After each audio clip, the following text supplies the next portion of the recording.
There's a very low percentage of this that is smiles and glory holes.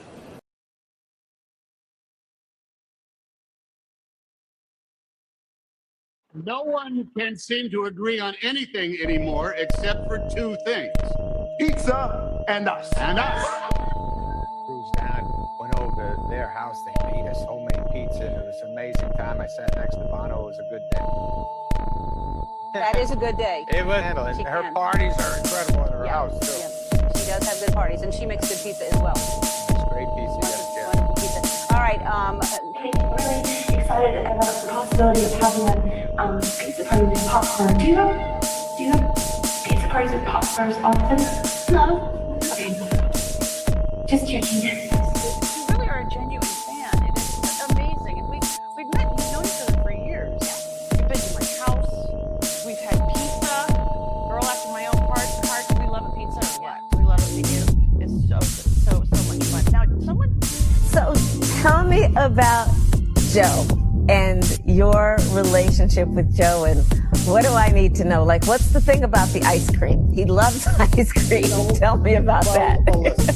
Ice cream is big. Pasta with red sauce. He can go deep on that. And why does their website have a super secured backdoor to a secret division where you can order pizza pictures for absurd prices? This screenshot was made public by a hacker. It's in low resolution, so I will read out loud what it says at the bottom. This month, we have 5 fresh pizzas for your enjoyment. We also have 4 surviving pizzas from last month's session. All are on sale at an extremely low price, as they are in poor health and not expected to survive. So a requirement is that you finish eating your pizza after your session. This month's special includes a 30% discount on severe torture. Each image below is available for $1,000 in fine print. Why are they talking about kill rooms, murder, and rinsing it off when you're done? What the hell is going on here? These children are not just kidnapped and in some cases bred by families as a cash crop. What kinds of things went on in the family? Rituals in which babies would be sacrificed. There were people who bred babies in their family.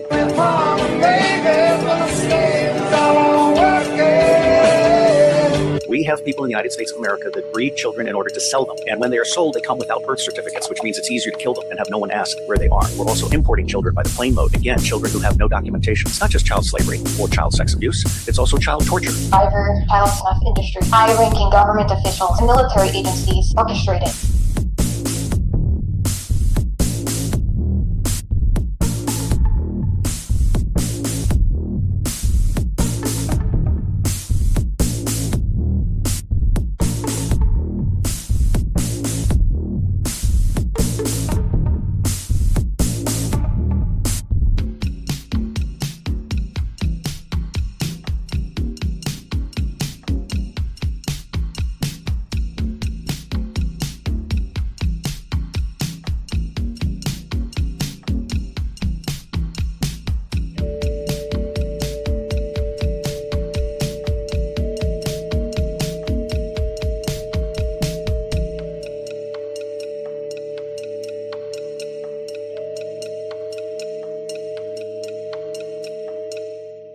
I'm not quite sure why I'm here or what I'm doing, but there's a reason.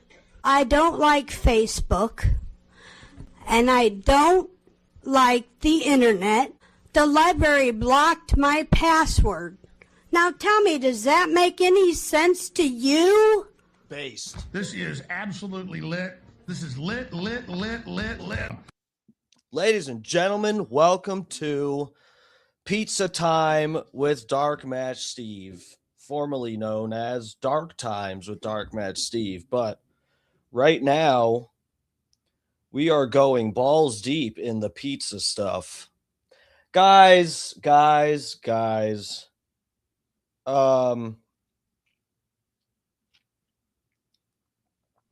can't believe we're here.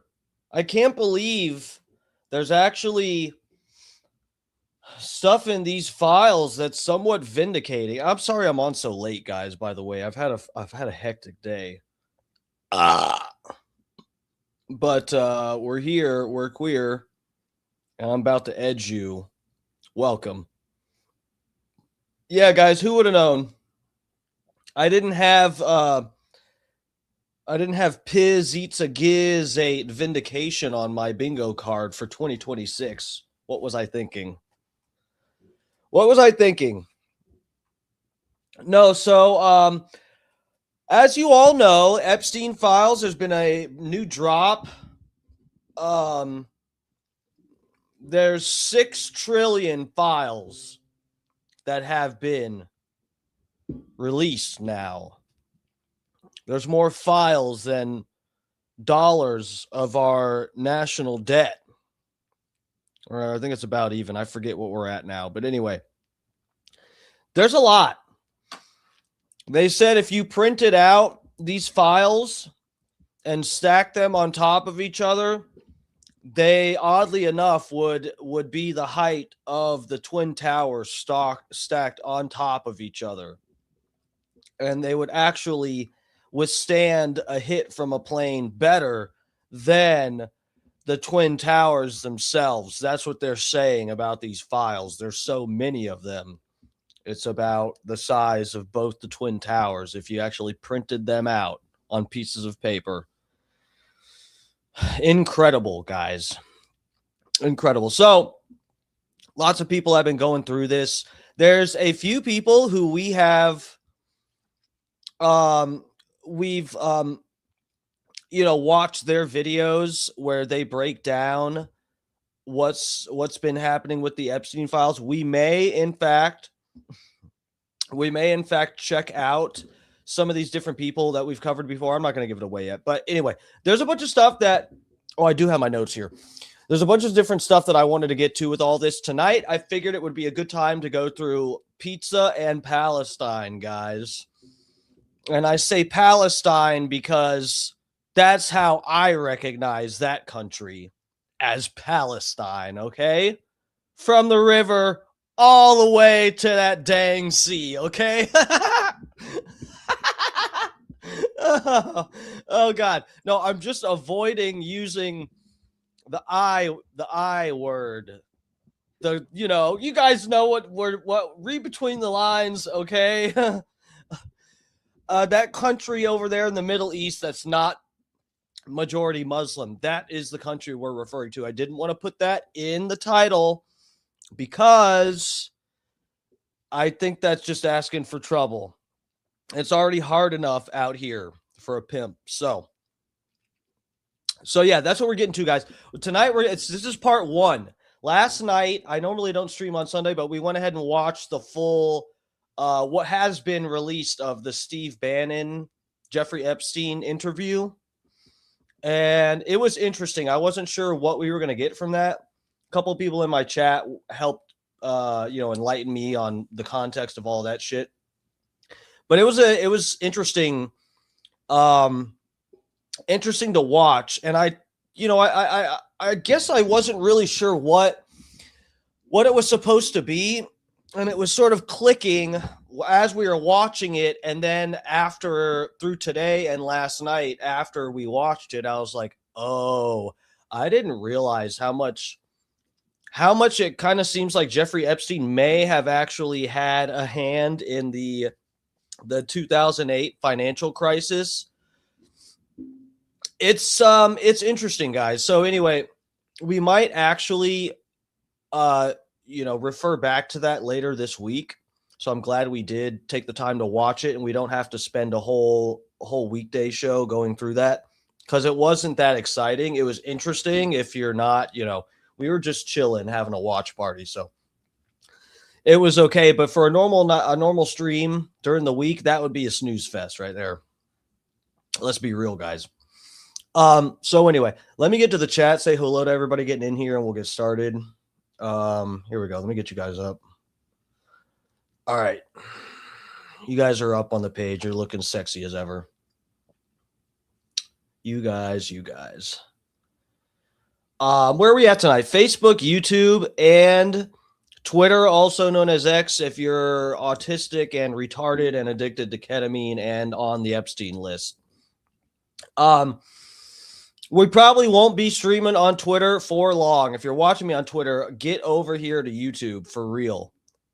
Get over here because, guys, once we get through some of this Epstein stuff, we're gonna have a little talk about Twitter. We're gonna have a talk about Twitter. Twitter fucked me over. Twitter fucked me over. And we're going to have a talk about it. We are.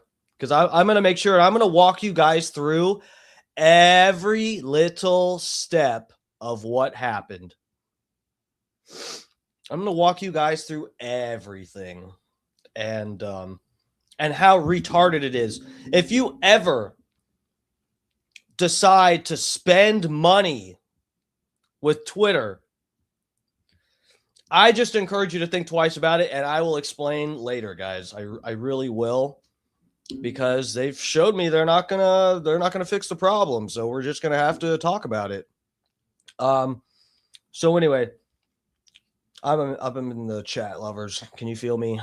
It's not a finger, that's me. It's me inside of you. Balls deep. Welcome. Kirk is up in here. What's up? Thank you, Thomas Massey. Trump's R. Kelly without the talent. I almost said toilet, but talent. And welcome, Kirk. Good to see you. First in the chat, too. Michael Earl's up in here. Johnny Z. Bart Hutchison. Kenny. Darkness is up in here. What's up? Javi. Steven missing the streams. Could not miss this one. This one's going to be good, guys. I promise this one's going to be interesting.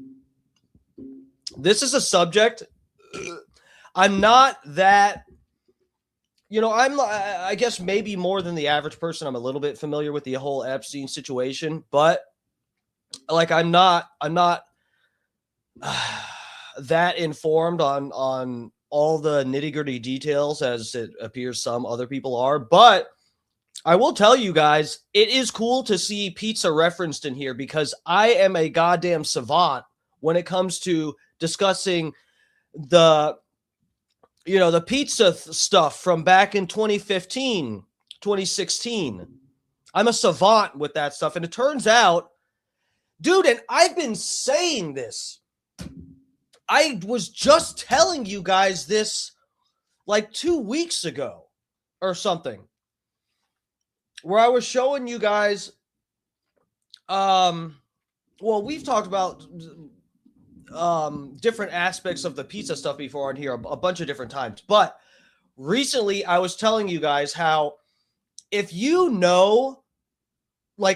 seen the videos from back in like 2015 when this stuff was first dropping and the only place you could see any information about this was on a site called BitChute.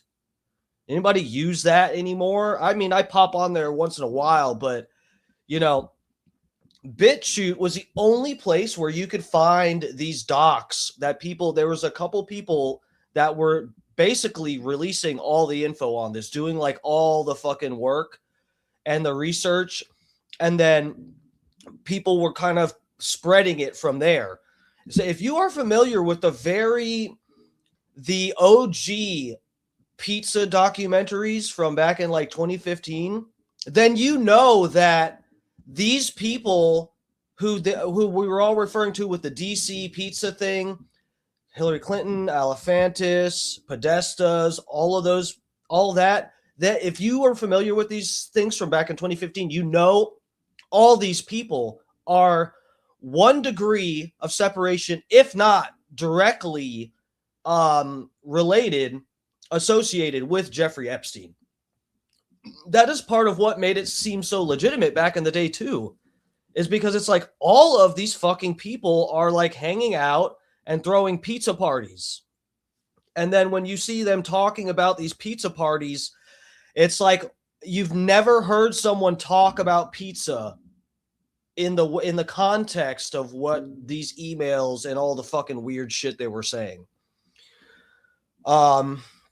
So yeah, if you've been in the mix, you've known that there is a connection with all this, and it's vindicating to see how many times. I think the word pizza within these files is mentioned like hundreds of times, or so. I know it's over 100.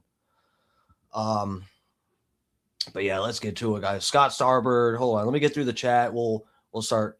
I'm not sure where to start with the Palestine. We might go Palestine, then pizza. We'll probably do that because I think that organically will work out better. You guys will see what I'm talking about. Johnny Z, what's up, guys? What's up? Scrolling through here. Oh, Terry's in here. Tampa Terry. Wow, bro, this round of Epstein docs really proves Trump is innocent. Terry, I love you. I don't know about that, Terry, but we'll see. Truth is, what's up? Welcome, Truth. Terry, if you're talking about direct evidence, I guess you're right. But there's plenty of fucking weird allegations and stuff.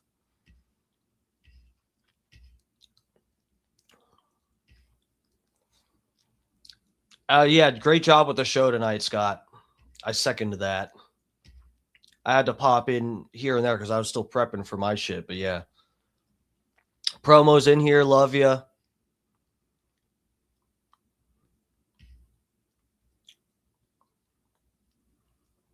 Butter's in here, Butter Knives. What's up, bro? Stizzagate. Sneeze is in the chiz. All right, guys. I think wait. I'm almost to the bottom here. Oh, B Dubs. I almost missed B Dubs. What's up, bro?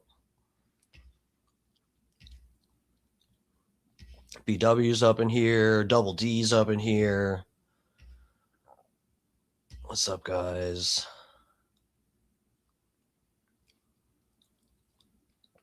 Javi says, wasn't there odd Pisa references in the Clinton emails, especially with Podesta? It's been a while. Yeah. Yeah. So the thing I don't know if we should be brushing up on all that. I kind of, we might want to say that for another night. I'm just trying to proceed with caution here a little bit, guys. It's kind of, this is weird territory to be in because everyone is talking about these Epstein files.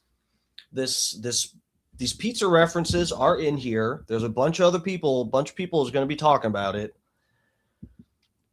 But you definitely would be kicked off for discussing the stuff that you're talking about here. That causes problems. That causes issues for people a lot. I mean, I was kicked off because I was talking about the Tom Hanks stuff on here. Originally, guys, if you look, my YouTube channel, this is my third YouTube channel. The last one I had they just deleted the channel because I was talking about Tom Hanks and all that back then. So I'm trying to proceed with caution here. I don't know if I want to go over all that stuff, but yes. The thing is about the context, guys. When you put the context together with who these people are hanging out with and everything, and then add that together with the stuff that they were posting on their Instagram pages, which is a lot of the incriminating stuff, where there's like weird pictures of kids with blood on them and all these sexualized pizza references that were on their Instagram pages. And this is Gio Forbici and James Alefantis and those people. But yeah, and then in the emails it says like weird, definitely coded stuff. That's the point, is in these emails. If you go look, guys, you can go find this on Twitter and stuff like that. I don't know if I want to go through show them all and go through detail. That's probably not safe to do. But in the emails, guys, you can see the whole point is that it's definitely code. That is the thing. Someone could maybe convince me that it's code for something besides child related, someone maybe could convince me. But the problem again is when you pair this coded language where, for instance, one of the things is talking about, guys, what shape is a pizza box? What shape is a pizza box, guys? Pizza box is square, right? Square. Every pizza box is square. In these emails, one of them is talking about, I got this pizza sent to me and it's in a square shaped box. And I thought, how bizarre. And, maybe I can have some now and save some for you later. But I don't know that it will last. And like stuff like that in the fucking emails where you're like, well, okay, every pizza comes in a square shaped box. And they talk about these handkerchiefs and there's so much that it's worded in a way that you go, okay, like this isn't how people talk. And then Clinton also had an email talking about sacrificing a child to Moloch or chicken. She says chicken, but we all know what she's talking about.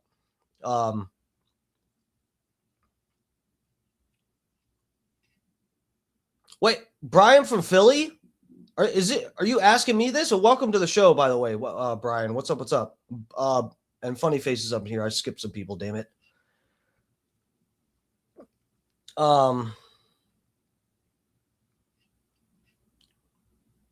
You're asking why do I don't. I don't hate any group of people. Specifically, any religious group or ethnic group or however you want to, whatever. Sometimes I don't like what certain countries do.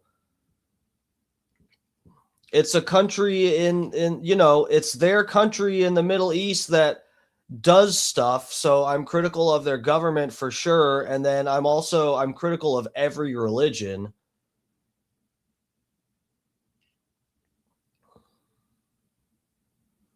Yeah, Tampa Terry knows what I'm talking about. Mouthy Buddha. So Mouthy Buddha was that's who I was talking about. Mouthy Buddha was like one of the original people to drop a bunch of this shit. He was the one that made a lot of the like really well done, like documentary style videos on it. But the guy that did all the research for it, basically, his name is Memory Hold. And I don't know if he's like still around or what. Because he was getting deleted from everywhere too. He would be on like one platform. I'd follow him a little bit and his shit would just disappear.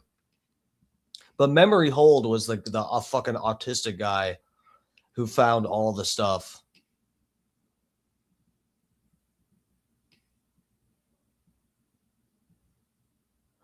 Do they have pizza in Palestine?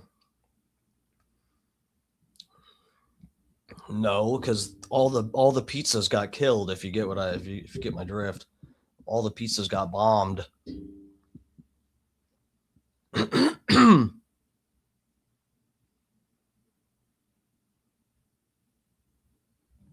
Berto's up in here. All right, guys, we'll get started here. I think I'm almost to the bottom. I keep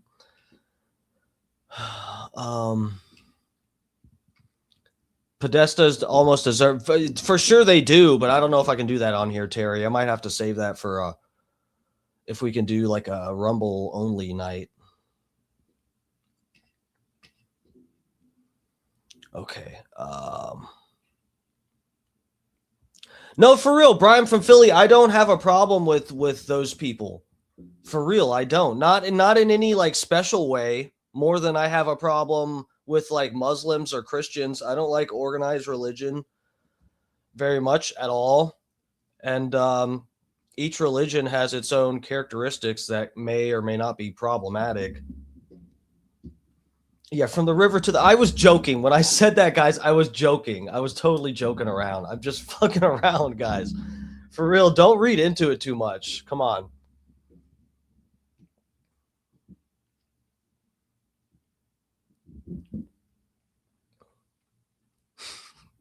Okay, all right. So where do we get started here? Where should we get started? Okay, so this is the crazy shit, guys.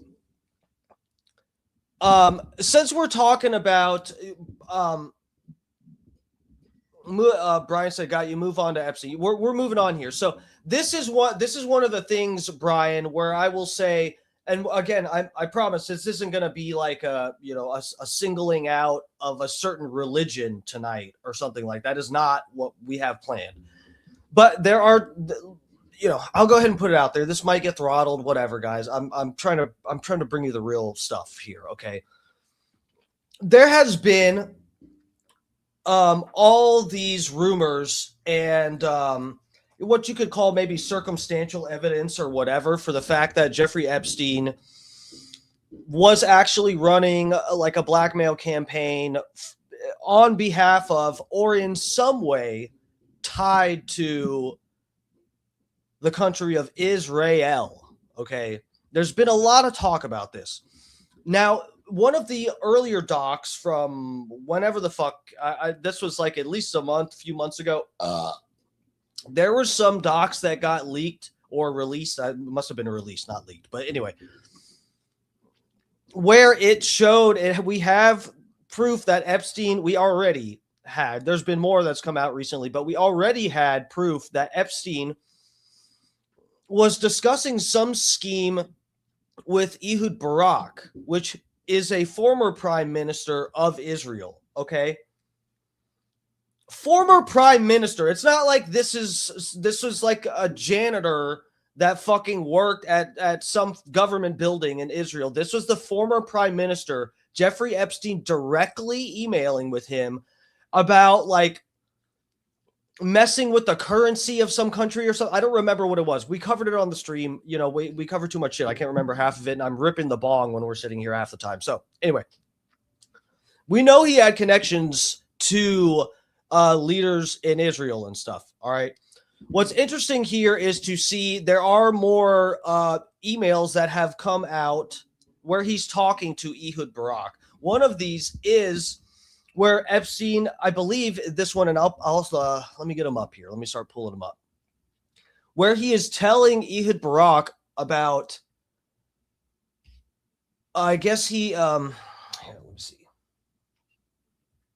Let me pull it up here. Okay, let me get you guys over on this tab.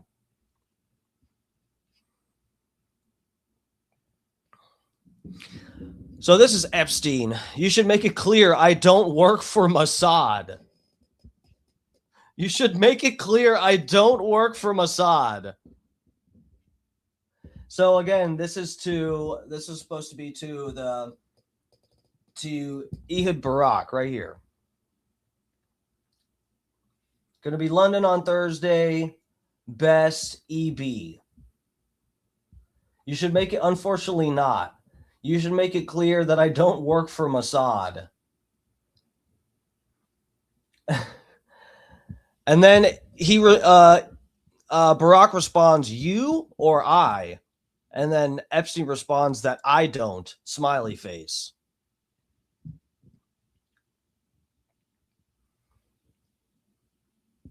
Well, he doesn't.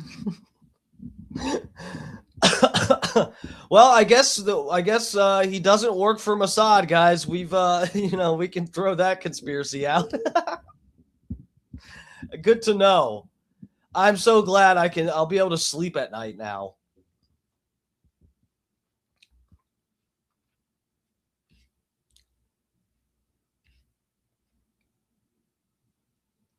So then there's this the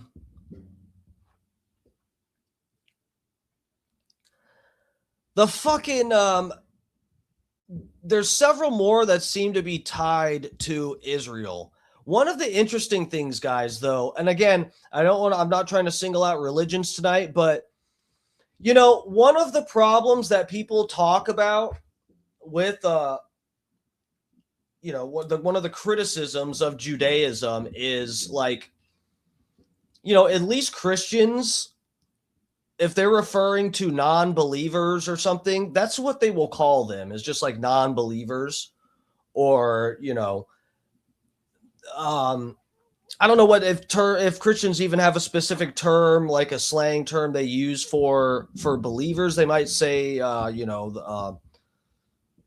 a flock or something, like Jesus as a shepherd, or I don't know. But the point is that it seems to be a trend within Judaism that they have a derogatory term for non-believers, and that, of course, is goyim. Now, if you look this up, it's so funny because Google and stuff, there is this public. There's this public, you could say persona or vibe or something that's put out about the word goyim, where Jewish people pretend that it's not a derogatory word, okay? Like they'll call people goys and goyim, and it feels derogatory. There's all these all this innuendo and rumor that really that is like referring to you as cattle and stuff like that. A heard this a lot. And I could pull up this other video that's really, really fucking funny with this little Jewish girl talking about it on a talk show. I might try to find that. But this is one of the things that people have a problem with Judaism specifically, is because that's like, it's a derogatory term. And they refer to let me see if I can find it here. Here we go. Let me get you guys on this tab here. There's like Jeffrey Epstein and the people he's emailing back and forth are calling people goys all through these fucking emails. This is like the funniest shit ever. This is confirming people's suspicions and about how Jewish people talk about other people behind their back. People just learning the term goyim with Epstein files. This term is for real, as you can see. So right here we have one from Jeffrey Epstein to Peggy Siegel. No goyim in abundance. JP Morgan execs. Brilliant wasps. There's going to be no goyim there. Is it going to be 100% Jewish night? Even Perlman on Yum Yum has some goyim. I'm getting my media elite list fed X'd out for Saturday, and we'll email some names. What about Charlie Rose? Love him. What about Jane Fonda, my new best friend? Nothing like an ex-Jew hater with a Jewish boyfriend to mix it up. Oh, sounds fun. And we got a whole paragraph here. Let's read through the whole thing. Josh, hold on. You asked me to share your life with you. I excitedly accepted. I share my highs, my lows, my dreams, my body, every single part of my body. You came home from work and this is from Jeffrey Epstein, by the way, telling me you earned millions of dollars, then screamed with me over 5,000. You wanted peace and quiet. You demanded I share the peace, but withheld the prosperity. You told me how often I cost you, how expensive was it. Showed little, goddamn, he is the worst speller ever. Little respect to the both of us, but I love you and overlooked it. You asked me to violate a basic conviction of mine and have an abortion. Your mother said it would be in your best interest if I did. You now ask why you should be ashamed.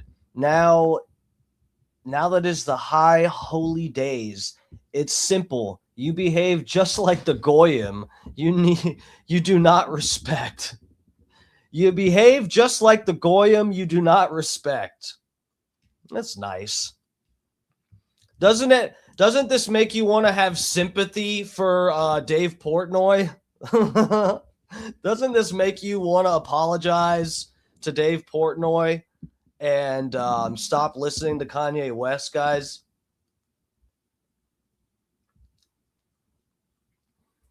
Butta said, DMS, you already forgot Epstein is a talker, not a reader.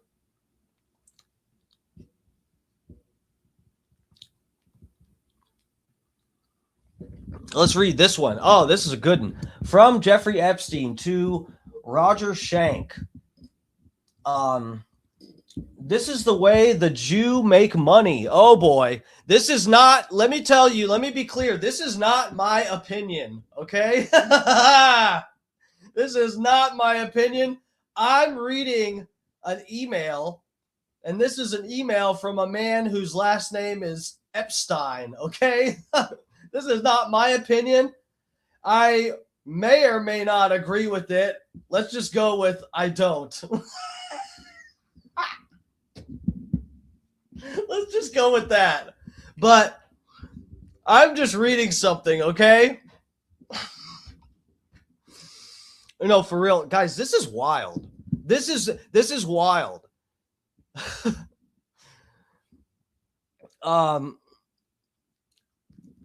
This is the way the Jew make money and made a fortune in the past 10 years, selling short the shipping's futures. Let the Goyim deal in the real world. Let them have Goy slop. Bro, this is wild. It's good to see the curtain pulled back like this. It is. It's crazy. Like, they really talk about us like this. That's fucking nuts, man. So here's let me bring this one up. Now this next one is very interesting because I've seen people reposting this and you know, conveniently leaving stuff out. This, you got to translate this next one. Let me show you guys. This is interesting. This next one's interesting. So this woman, this is supposedly one of the victims that wrote all this shit out in code. Hold on.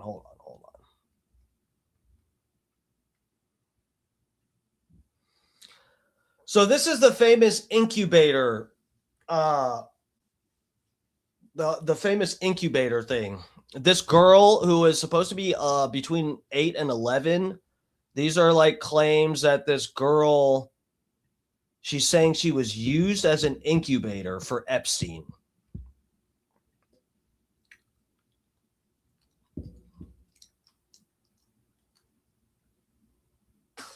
Dude, the wild thing about this next one I'm pulling up is people, I think, are purposely not telling you guys what's on it. Wrong one. Here we go. This one.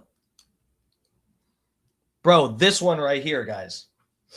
So this might be a little bit more cumbersome, but let me show you what they're hiding. This right here. So where should I go? I'll go down here so we can see it as big as possible. Let me click on this one first. So what are we looking at here, guys? This is one of the things that's been going around, and people don't know how to decipher this. They don't realize what's going on this page. So there's different people that are putting different translations of what's on these texts. Let me tell you how to read it. Let me tell you so you can read for yourself, and we'll read it together. So this, the way you read this is written, each line, each like set like this, you know how they're separated in twos sort of. So each set of 2 lines is like a sentence you could consider. Okay. And the way you read it is you go up, down, right, up, down, right. You know, you go this letter, then the top of the next line over, then the bottom, then the top of the next one, then the bottom, then the top over to the right, then the bottom, then the top over to the right. And you go this way. You just keep going that all the way across. That's how you read this. Okay, guys? Let me show you what this person is and other people are giving well, it's like the Da Vinci Code. Yeah, pretty much. Other people are giving you false translations of this because they don't think anyone, and guys, it took me a minute to figure out what the fuck was going on here. They don't think anyone's going to actually sit and try to figure it out. They're hoping you're just going to repost what they put as the translation and go, oh, look at this. So look at what the translation is over here. Decoded message, cleaned, readable English. Okay. This is incredible because this is a lie. I'm going to have to check to make sure none of this is in here, but this is not what's said on this paper. Everyone is your enemy. People pretend to be kind, but they are not. They say nice things when when you are there, but talk about you when you are gone. Don't trust everyone. Some blah, blah, blah, blah, blah.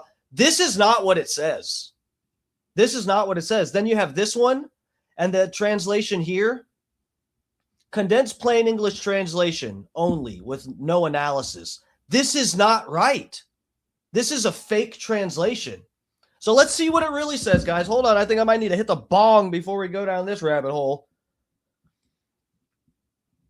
Can't spell rabbit hole without rabbi. Why did I say that? I couldn't resist. I'm sorry. I'm sorry. Look what they call us.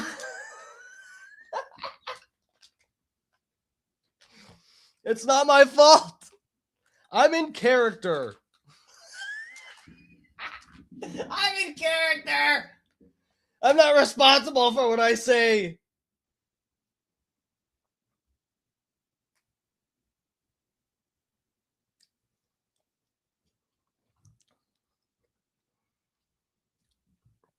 Okay. Terry said, hold on a second. Terry's saying, who gives a statement to their own lawyer in code? I don't know.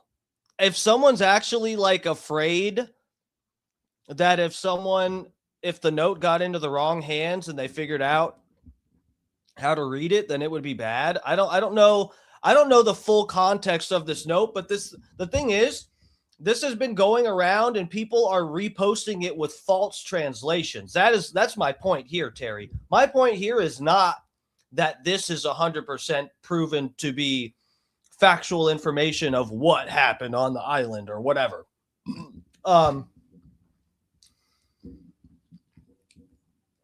Let's take a look at this. So, can you guys figure out what this says after I told you how to read it? Can you guys see this and tell me what it says? It looks like some of it's, oh no, that's okay. No, you can see all of it. So the top is really easy, guys. CLOSEYOUREYES. What does that spell, guys? Close your eyes. Yes, butter knives got it. Close your eyes. Close your eyes. Close your eyes. Hold on. It keeps repeating it. Close your eyes. Eyes. Don't speak.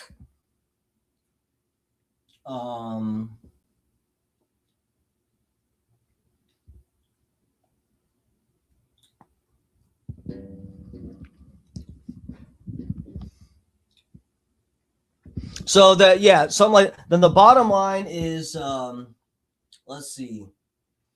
I can't stop shaking.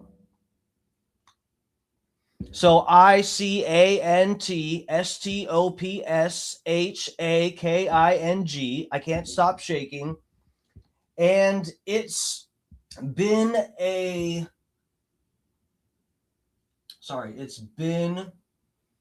week.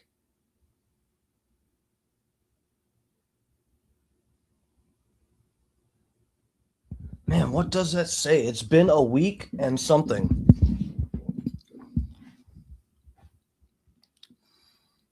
It's been a week, period. Oh, a decision.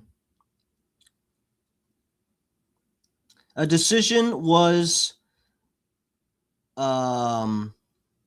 made. Yeah, a decision was made, but I can't tell. Jeffrey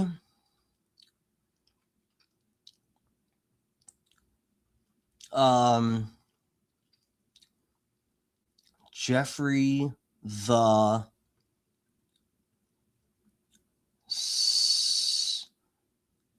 setting in something. Goddamn. This one, though, I've seen other people that have translated it properly. Some of this is talking about, this is the one where she's talking about being used as an incubator.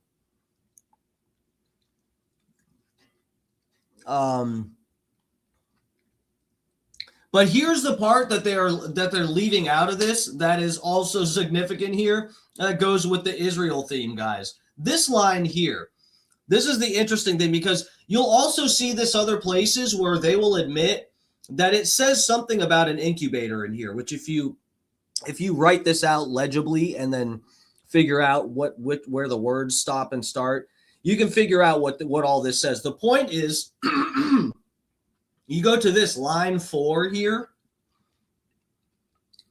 This is the interesting thing. Line 4. And again, people are purposely leaving this out. It says DOCTORWAS.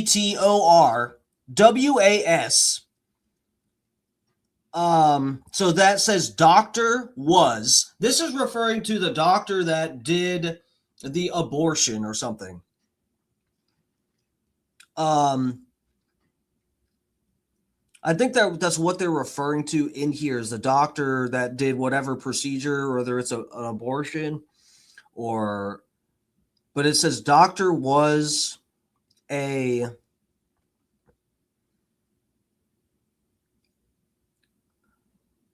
doctor was different. Doctor was different again. I think former,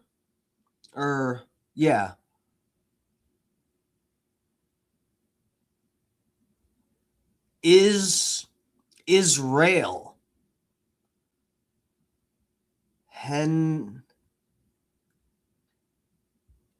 Doctor was former Israel something.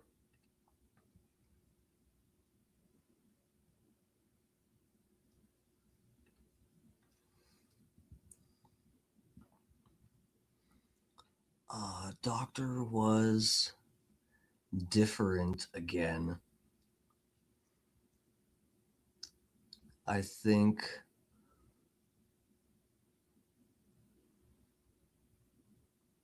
form Israel.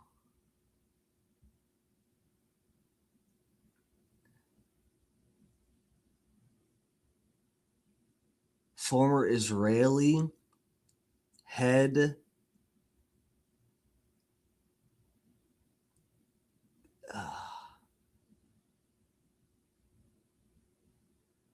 former Israeli head kind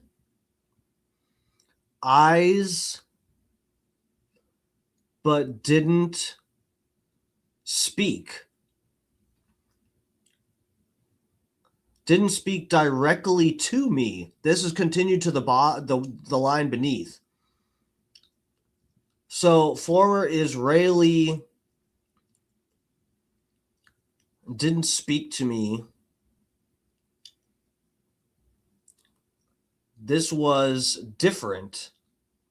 And then we've got the but anyway, so this girl is apparently talking about some Israeli doctor that came in, a different doctor that came in to look at her. And then this is what's interesting too. So then you've got, hold on, let me bring this next one up. Let me see here. We'll play this clip. This is from Alex Jones. And it's going into more detail, Epstein communication with Mossad. But hold on a second here.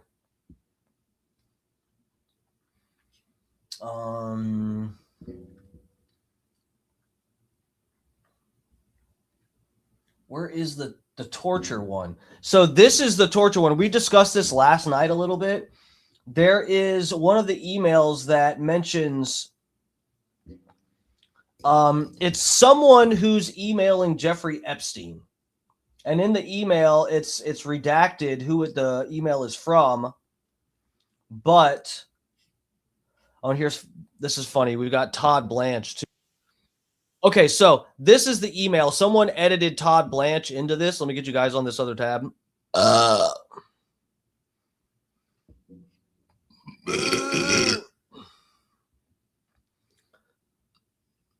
category. So down here, the fucking video or the play bar at the bottom is kind of blocking it. But this is one of the emails from Jeffrey Epstein to, we don't know who this is. But where are you? Are you okay? I loved the torture video. Now let's see if we can just kind of guess who this is sending this video. And again, this is Todd Blanche. What was his name? Something Blanche. I think that's right.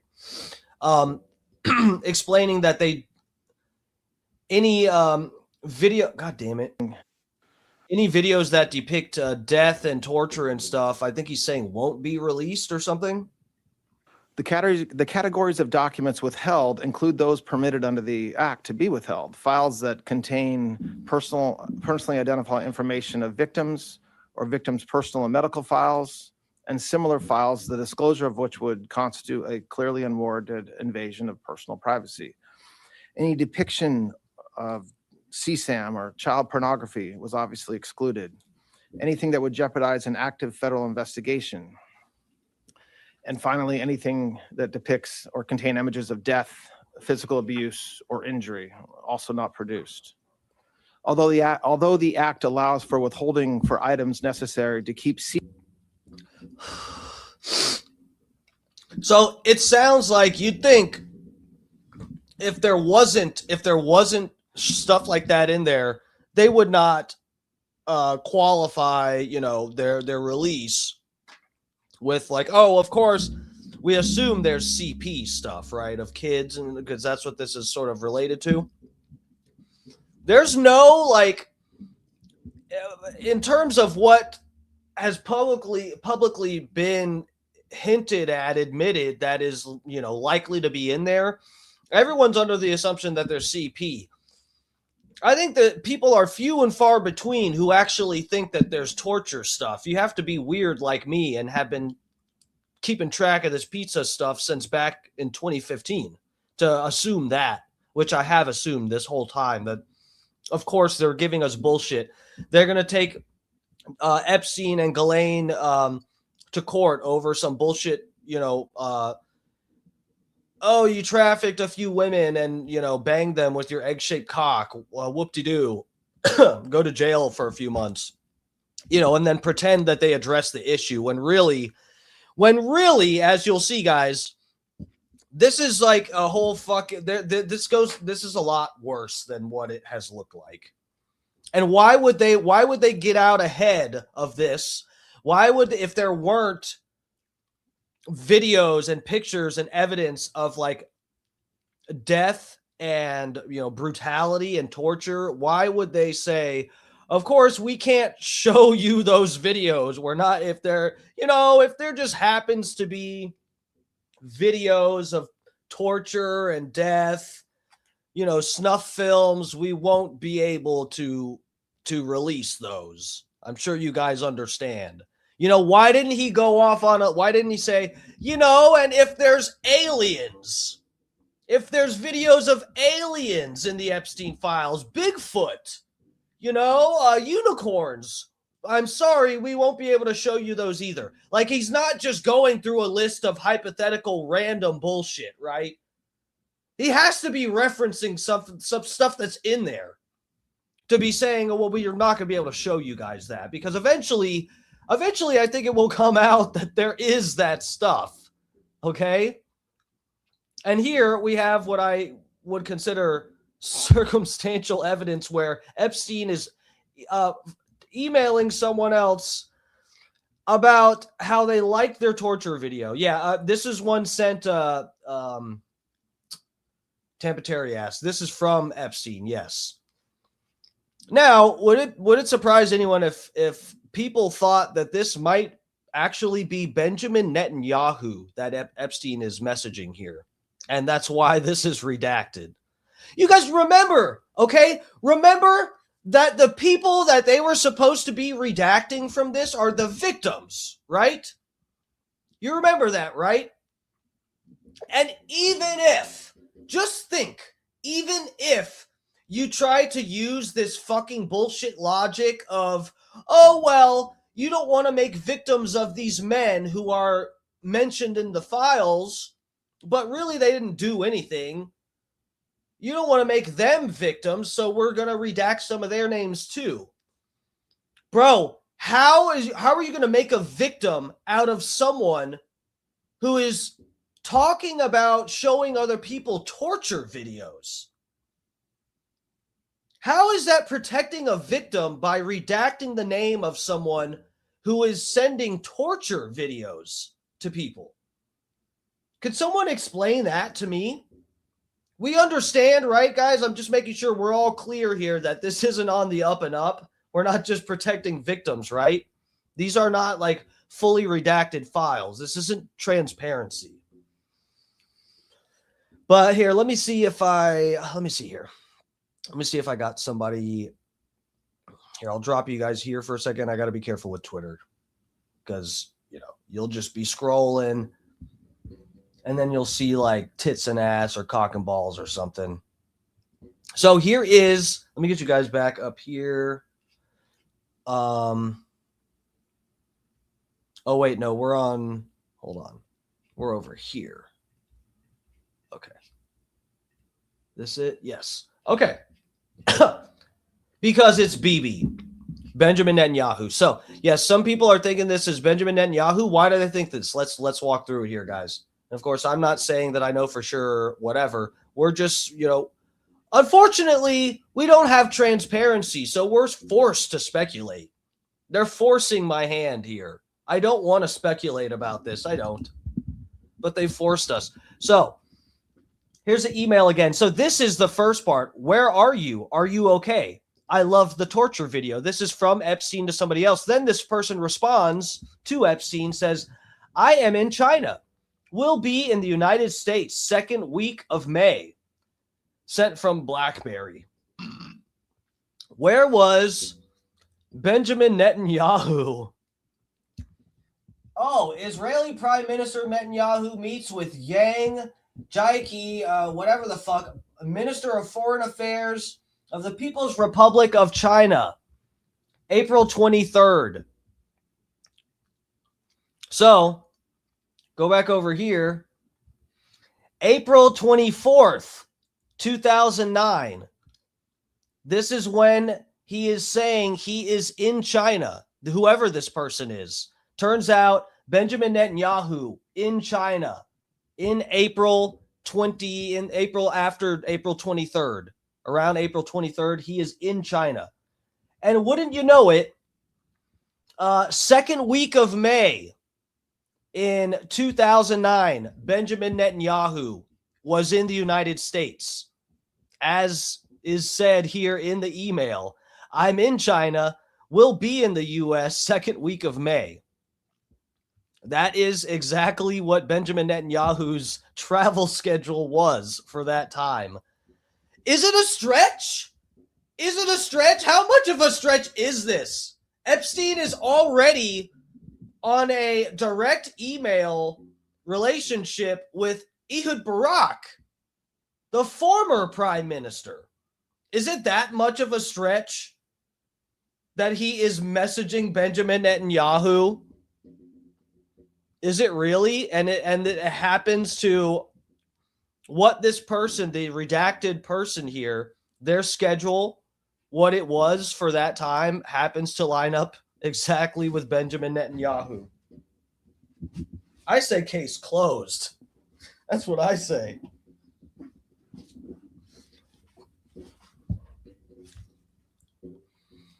Wild stuff, guys.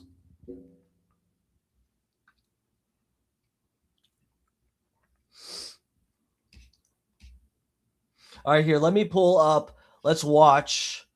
This is like less than a 10 minutes. This is like 5 minutes or something. Let me see here. Wait, where'd it go? Oh, here we go. Okay.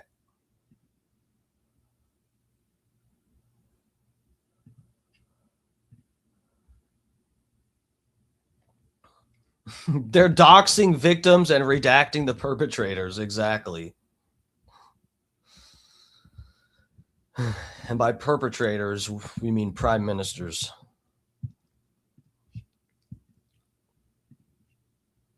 This might be Fed slop. I have not watched this, so, bear with it. Through Alan Dershowitz. The report also states that Jeffrey Epstein and Alan Dershowitz would have phone calls. After those calls, Dershowitz would allegedly speak with Mossad and provide debriefings. According to the report, Epstein was trained under former Israeli Prime Minister Ehud Barak.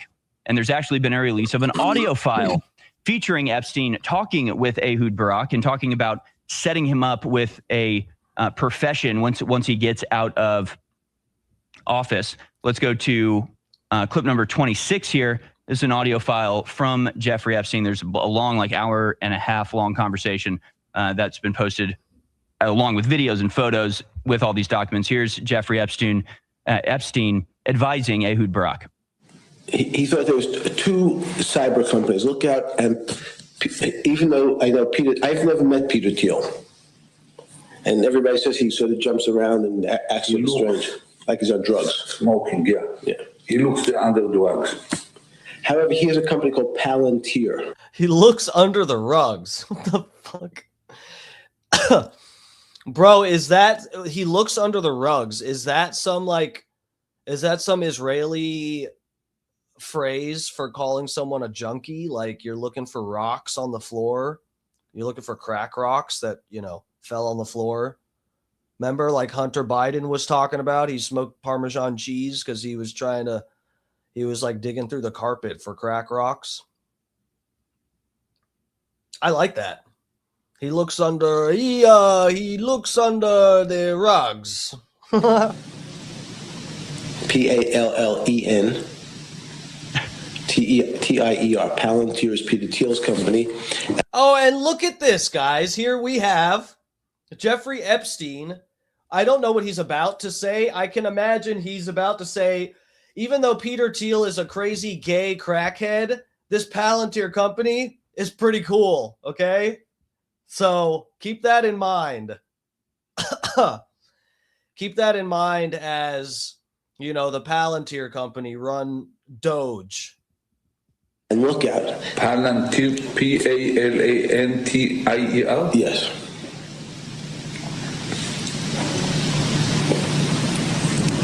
How you write Thiel? Thiel? Thiel. Yeah. LLY. No. Thiell. Okay. So he thought that Peter would put you on the board of Palantir. Peter Thiel is one of the best. I've never met him. He's going to come here next week. So I wanted to talk to him after I talked to you. He and Andreessen, it's called Andreessen Horowitz.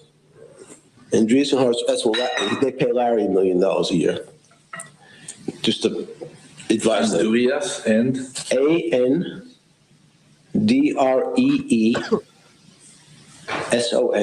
Andreessen, and Horowitz. And Howard. Horo, Horowitz. Horowitz. Horowitz. Yes. What they are? It's a lobbyist. What they are? They are the biggest venture capital people in Silicon Valley. Well, bigger than Sequoia or Kleiner Perkins? These are the new Kleiner Perkins. Everybody, these are the smart boys. Mm-hmm. Yeah. So those two companies right away, in terms of, I said that we need now, in the next 3 weeks, if you're going to leave.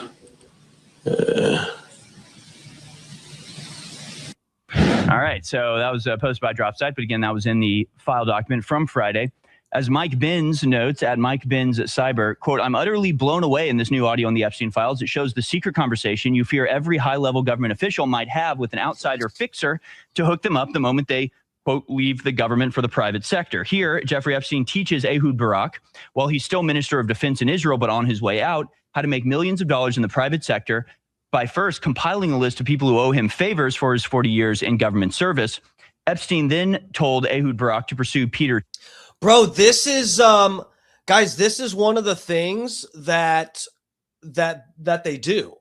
this is one of the things we saw this in. I don't know if it was after O'Keefe left that his former thing, or if it was the O'Keefe Media Group, the OMG deal. But when they went undercover and they were talking to some of these people who were left from the Biden regime still working in their governmental positions, I believe they were like environmental groups and like weird different shit. And these people under, on hidden camera, they were admitting how it worked. Like when you work for some government agency, you're working for some 3-letter agency, and you you are either in charge of regulating some company, or allowing funding to go to certain companies and this type of thing, that this is how you secure a job for yourself, a really nice cushy job when you are out of your government role, is you cater to these different, whether they're organizations, companies, or whatever the fuck they are, that you are regulating, or in charge of procuring funding or allotting funding for. You show favoritism for them and do stuff for them and throw taxpayer money around and let them get away with stuff. And then you secure yourself a job at one of these places where you don't have to like hardly fucking do anything. You just rake in money. And it's like a, revolving door kind of thing. Teal, whose name at that point Ehud Barak did not even know how to spell, and to try to connect with a company called Palantir, which existence Ehud Barak had never heard of, and whose name Jeffrey Epstein did not know how to spell either.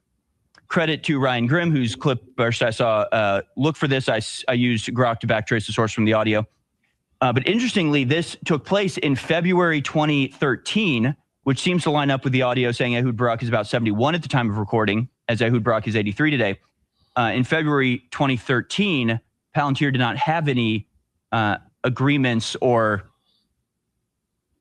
anything with the Israeli government, but the very next year they did. Yeah. This is funny. This makes sense. By February 2014, Palantir had secured massive government contracts from the state of Israel, and you have to wonder if that didn't have something to do with it. That's it. And we got ads. You guys want a knife? Go buy a knife from Alex Jones. Proceeds will go to the families of the, crisis actors from that one school shooting. Okay.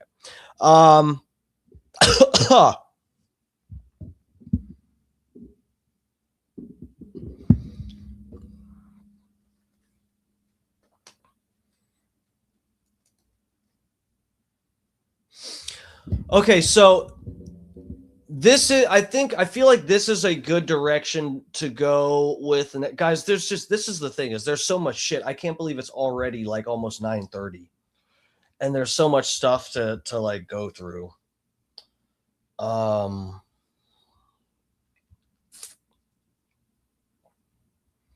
So Tampa Terry wants a knife. Oh, wow. Alex Jones limited edition knife, brothers. I thought the Bubba show was starting. Yeah.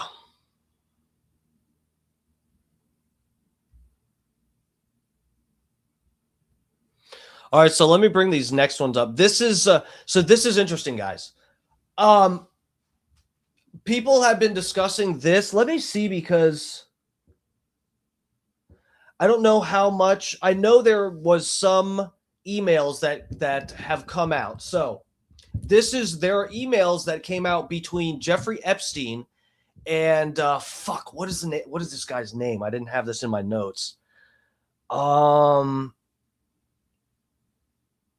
His nickname is Mood or something weird like that. But anyway, this is the founder of 4chan. Okay, Jeffrey Epstein is emailing the founder of 4chan. Now, why is this significant? Dude, it is crazy to actually consider how much shit it seems like Epstein was like had his little paws in. So at this time, this is the crazy thing. So some of the pizza theory stuff, a lot of that is related to QAnon, okay? But the pizza stuff came out. There was some of this that started circulating before there was like, you know, the whole QAnon, you know, movement, I guess you could say. The pizza stuff was already like circulating. But this is fucking interesting, guys, because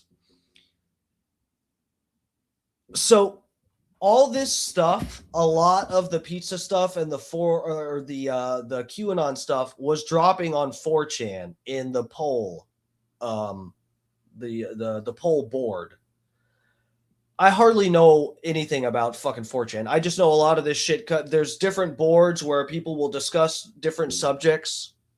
And in this one board called Poll, P-O-L, people were discussing all of this stuff, okay? This is where a lot of people ended up getting, and you've seen for sure if you've heard about some of this pizza stuff and whatever, you've seen screenshots from 4chan. You probably don't even know it. But a lot of this stuff was going up there at this time back then. Now, the crazy thing is, guys, there's a few things that lead to this theory that's going around that Epstein actually pushed the QAnon theory on 4chan. There's this whole theory about this now because these emails show that. Let me see if I can bring some of these up right now while I'm talking about it. But these emails show that Epstein was messaging this guy who is like either the CEO or the creator of fucking 4chan. And the time he's messaging him is like right before. Here we go. Right before this stuff started breaking on 4chan. And then I'll show you guys something else after we take a look at this too. Here we go. Let me get you guys over on this tab. So now, and if you guys remember, 4chan, most of the QAnon, exclusively, pretty much all of the QAnon stuff that was pushed on 4chan, it was all about Democrats. You guys know this, right? I mean, this is the thing that they've been pushing, that it was all the Democrats. This might be, you know, like it may have been an actual case of people on both sides of the political aisle. There's probably like a big deep state of fucking you know, of all these fucking weirdos that are into this weird shit, and they're all doing this weird stuff. But it looks like maybe back at this time, whoever wanted Trump to get elected was pushing all this stuff on fucking 4chan and making it look like Trump would be the savior of all of this.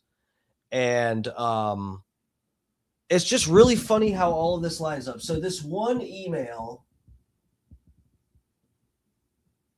So the poll board right here, let's take a look at this. Let's take a look at this chart here. Let me go down here so we can see as much as possible.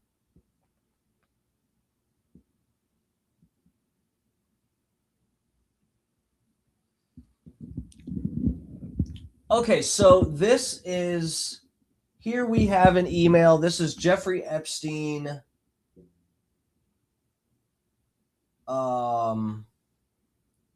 From Redacted. But then we have Chris Poole. So this is the guy. Chris Poole is the creator of 4chan or whatever. And here it shows the board started October 23, 2011.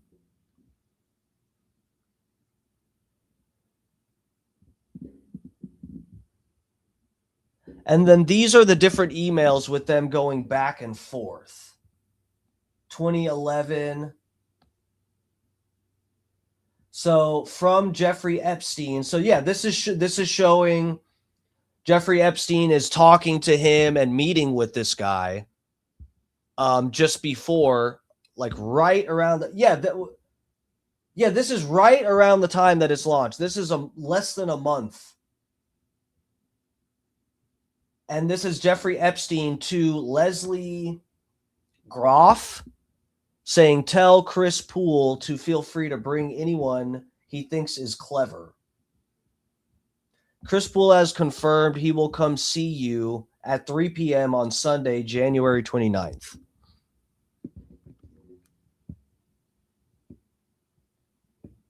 $10.20.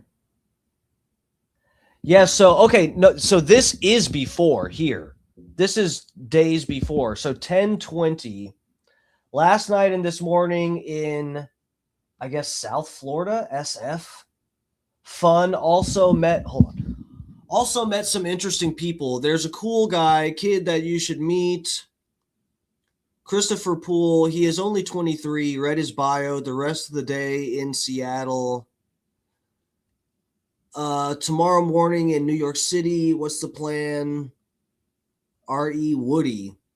Have you tickets? Can't wait to see you. Then the next one, this is 10:24 to Jeffrey Epstein. And this one is to Jeffrey Epstein too, this one here. Yes, he is great.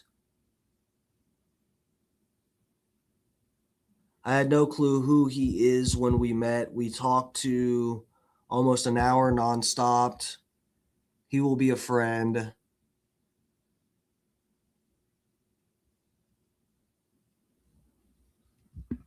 So yeah, dude, this is fucking nuts. And then let me see if I can find an article.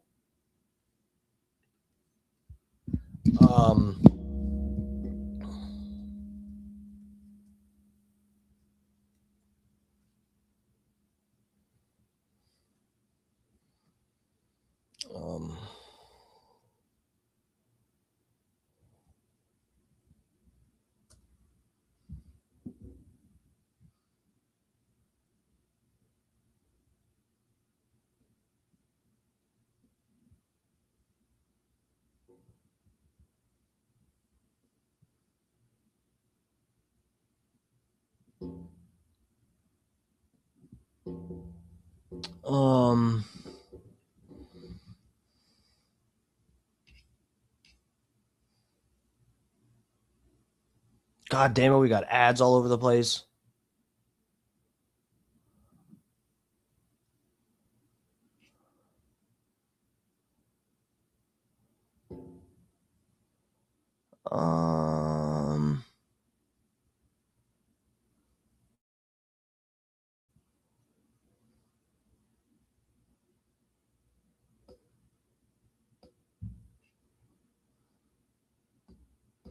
Dude, that's funny because when I look this up, bro, before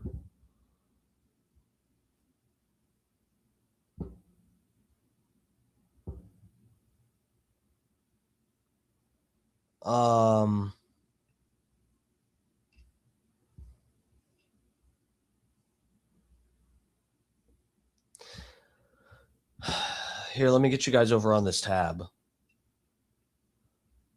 That's so funny because before it didn't say this, but when I look this up now, it says initially I saw before there were reports that these 4chan, so when 4chan was hacked and all this data, its user data was like released, there were supposedly a bunch of Israel IP addresses. And it's so funny because I mean that it lines up with the fact that Epstein is meeting up with the creator of 4chan right before the poll users got hacked. Let's read. Notorious internet forum 4chan was hacked on Tuesday. At the time of writing, 4chan's website was not loading. Users on social media reported the site being intermittently down for hours. Messages on rival message boards, which TechCrunch has seen, celebrated the hack with one person claiming that the hacker responsible for the breach was inside 4chan's system for over a year. Several screenshots show what appear to be 4chan's backend circulated online, showing the site's alleged backend, source code, and templates to ban users, which would only be accessible to the site's moderators. Also in the leaked data was a list of alleged 4chan monitors and janitors, who are users who can delete posts and threads but have fewer privileges than moderators, who can also see IP addresses of users, for example. Given 4chan's known violent political ties, this cyber attack could potentially expose the people who run these forums, which have become central to alt-right movements. TechCrunch reached out to several email addresses that were leaked and spoke to one of the people behind one of the email addresses. One 4chan janitor who spoke to TechCrunch on the condition of anonymity said they are confident the leaked data and screenshots are all real. I have no reason to believe otherwise, the janitor said. I'm someone taken back. 4chan's moderation team has had leaks in the past, but this is obviously an issue of greater magnitude, the janitor told TechCrunch. I'm not happy about the situation. I'm sure most others aren't either, but many of us have been doing this for a long time. Doxing is a long-standing pastime on 4chan, and the possibility that we would be exposed has always been there. I've been concerned with the leaked information for obvious reasons. I'd wager that the fact that 4chan was effectively taken over by hackers is probably worse than screenshots, at least from the perspective of the site's continued operation. Janitor also said it appears the hacker obtained personal information of 4chan Pass subscribers, who are users who pay the site to bypass most counters and access VIP board, per the janitor.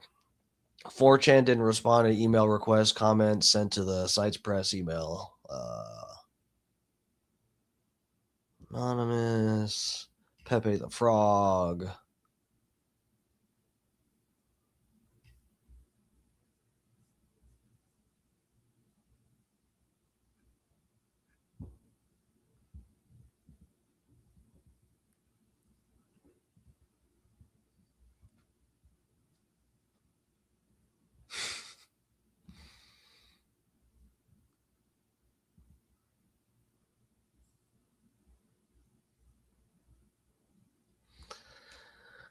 You guys don't want to take a night off from talking about immigration? The fuck's going on in this chat? The fuck's going on in there? You guys want me to talk about ICE? I'll talk about ICE. It's wrong what they did.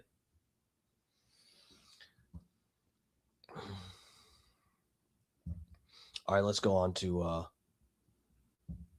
that was just really fucking interesting. It's weird that all I'm seeing now, there's nothing about the Israel IP addresses coming up.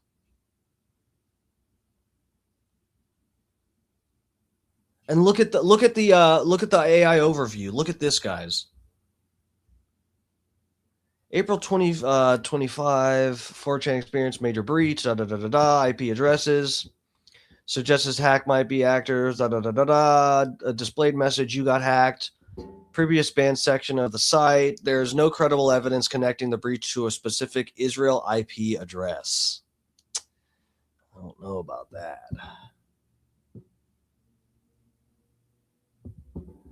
Dude, that's funny.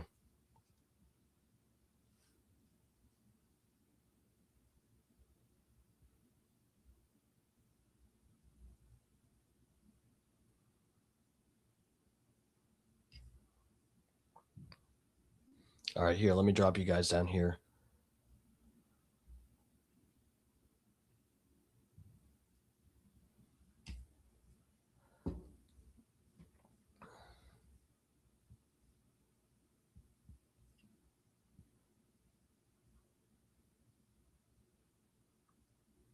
All right, let's take a look at the pizza stuff, guys. Let's start looking at the pizza references.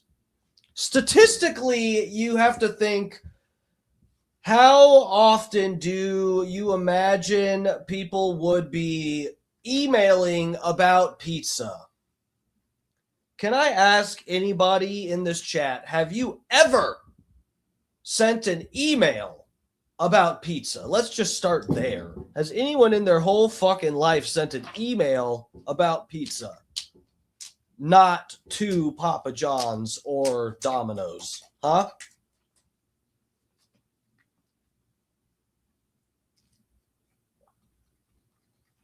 Who the fuck emails about pizza?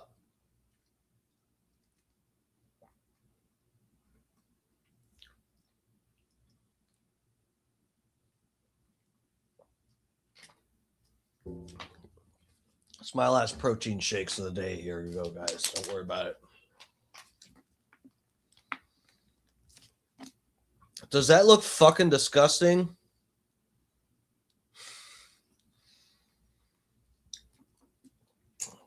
A buddy of mine has kids that are like pretty young. I forget what their ages are. Like,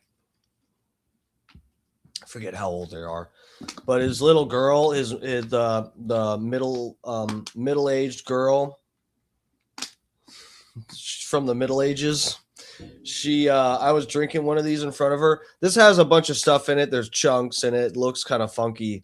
It doesn't have a great flavor because it's not meant to taste great. But it was funny. This little kid, she just saw me drinking it, and you can see all the stuff on the side of the bottle. You see how it's like, you can see all the little fucking chunks and stuff. And she just goes, I'm drinking it. I'm just like, And she's like, ew, what is that disgusting drink? I got a kick out of how some little kid watching me drink something healthy, just regular something healthy for you is just like completely disgusted. I got a kick out of that.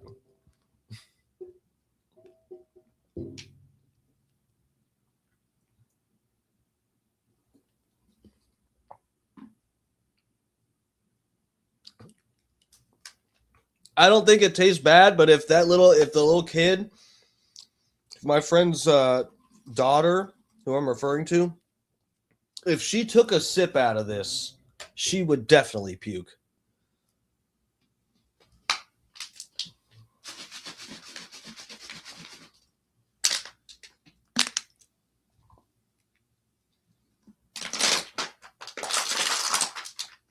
Okay. Where were we? Pizza. Oh, yeah.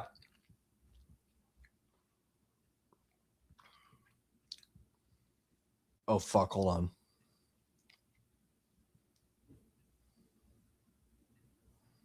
See where this takes us.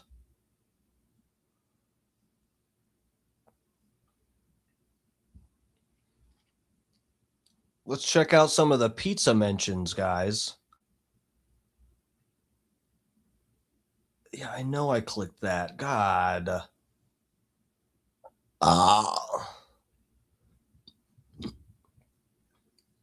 Bro, Epstein files. In the Epstein files, there are 911. Whoa. There's 911. Whoa, I'm having flashbacks. Never forget. You know who did 9/11, right, guys? There are, oddly enough, 911 mentions. What the fuck is going on? There's not. There's 911 mentions of pizza in the Epstein files. They couldn't have picked a better number of times to mention pizza. Often paired with grape soda, which, let me just say, I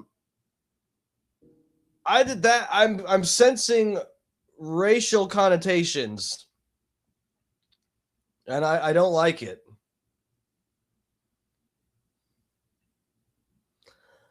In bizarre context with emails addressed to Epstein by individuals whose names have been mostly redacted. Dear God. Look at this. 911 results. To Jeffrey Epstein from, guess. This is better than a Chinese cookie. See attached. Let's go for pizza and grape soda again. No one else can understand. No one else can understand how we love the taste of pizza and grape soda together, which is vile. They're definitely not eating pizza, regular pizza, and drinking grape soda like you would like Faygo or something. That's definitely what no one can understand. No one. Not even a juggalo. Here we go. RE spoof on chandelier, the video I sent you with the amazing little girl dance. Okay, subject is spoof on chandelier, video with a girl dancing. Totally loved it. Pizza party was great. We had a lot of fun. Stayed late. We all slept in yesterday morning. Your night was good?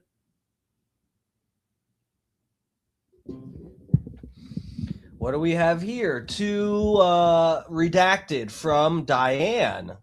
Pizza time. Interesting. Thank you. We love to have redacted with us. He is too cute. Wrong two. There should be two O's in that too. Have a great week. XOXO. Sent from iPhone. Thanks for taking the boys for pizza. Blank was sad he had to leave the fun. Hope you had a great time skiing. Be safe.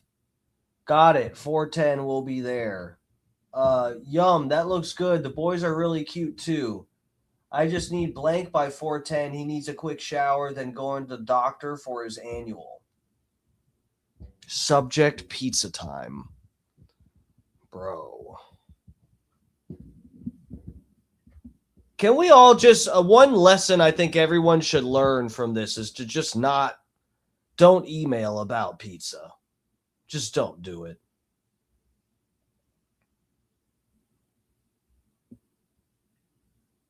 Because it just doesn't look good. It doesn't look good. It doesn't make sense. Text them. DM them. Something. I mean, is this because I don't know what? Why are they emailing about pizza, guys? Menu from the pizza place. Begin forwarded message.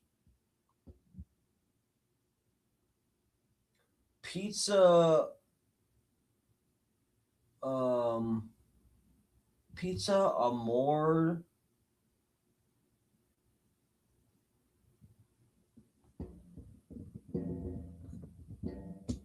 Mr. Epstein would like to see the menu from the pizza place. Could someone send it, please?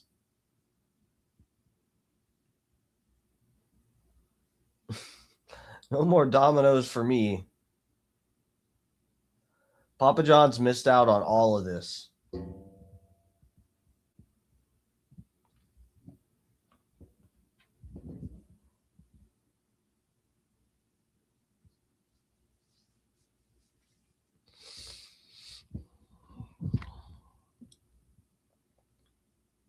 Oh, fuck, I went on the wrong tab. Here we go.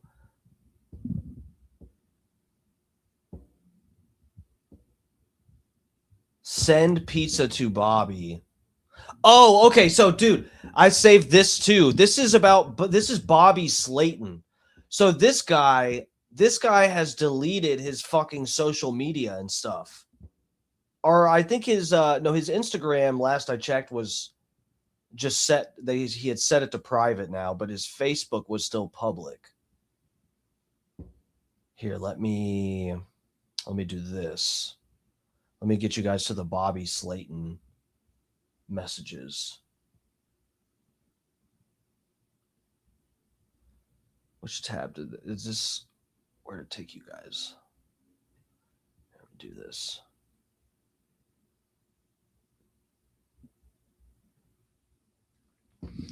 Bobby Slayton, an actor, is a name mentioned twice. Note, refer to FBI's identified PDF file code words now deleted from their website. So this is from Daphne Wallace to Jeffrey Epstein. May I bring in your slice of pizza to you? Respectfully, Daphne. Bro, what?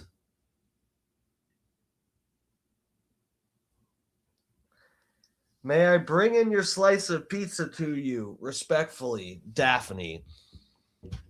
Bro, how are you like...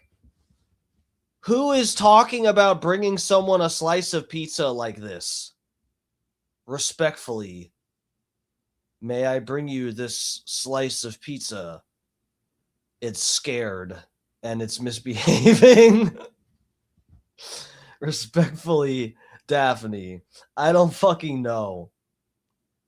Send pizza to Bobby. Oh, we saw that one. Order pizza for Bobby Slayton. 10:30 a.m. Who eats pizza for breakfast like this?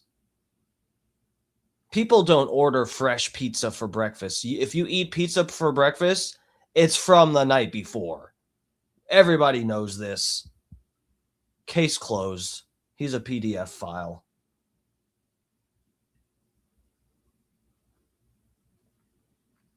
Now, and see, this was... You know, and I never checked on the website myself back in the day, but this was, you know, reported to have been on the FBI website way back. This is like 2015 again. Wait, are we on a different tweet? Yes, we are. This is the deal from yesterday. Oh, this is the former owner of 4chan stuff? Okay.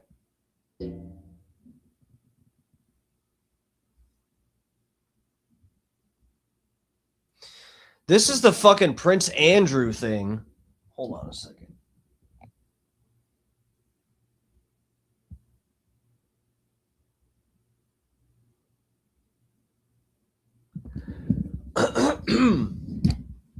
Yeah, so this one's fucking weird. This is from October of 2020. So at the top, it starts, Wendy, no problem at all. Include me on Epstein, Ghislaine Maxwell notification going forward, but I wanted to let you know because of my unit move, the office has transitioned me off of the case and added redacted.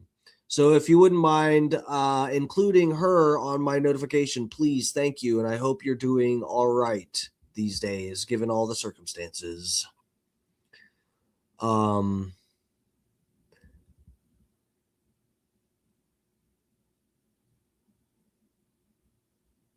so I think this is supposed to be from bottom to top, like it's reversed. So at the bottom, it says, back in the 90s, Ghislaine Maxwell recruited a girl from for a modeling career. Instead of modeling, she was sold as a slizave for Sizex and Tiz Orcher. Prince Andrew was an accessory to her death as he Tiz Orchered her and me to force her murder. I need to get a passport to identify her. I will need someone to contact the passport office to get an expedited passport. Then it looks like this person responded, he called me wanting to give him a secure email address. He is from redacted. The number that came up is redacted. And then at the top, it's Wendy, no problem at all to include me on the Epstein Maxwell notification going forward. So I don't know if this is supposed to be, what is this supposed to be? Like a FBI agent? Because This is at the top, this top paragraph. You guys want me to call her Jizz Lane? I've outright refused to do that this whole time, but if you that's what you guys want. Who am I to deprive you of that? But this looks like, by the wording of the top, it seems to imply this may be an FBI agent. This is someone talking about being moved off of the case.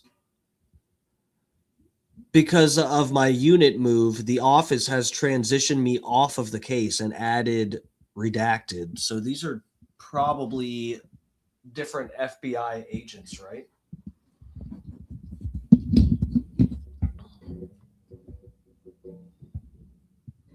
It's Jizz Lane. You guys are adamant about this. Okay.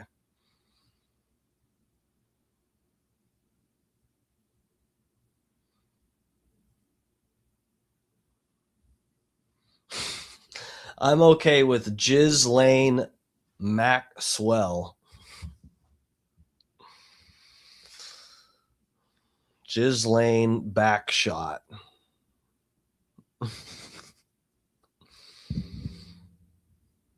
Oh.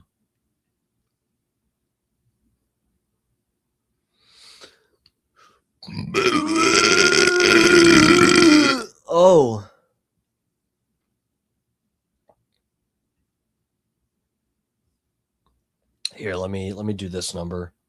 Got to be careful with Twitter because they want me to show you guys cock and balls and stuff on here, and I had other plans.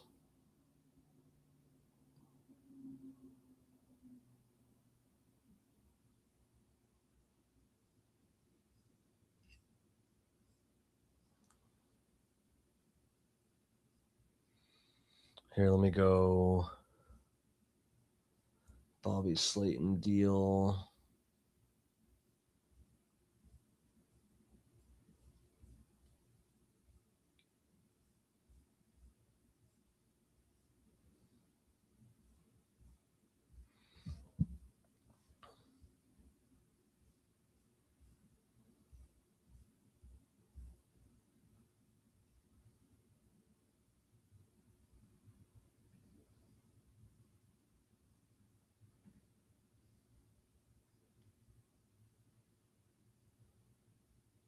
Bro, here's more pizza emails here. Hold on a second.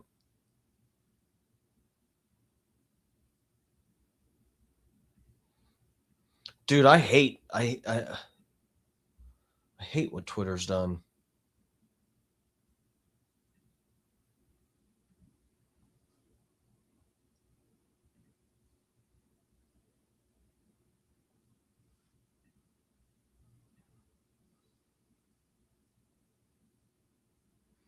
Okay, so this one.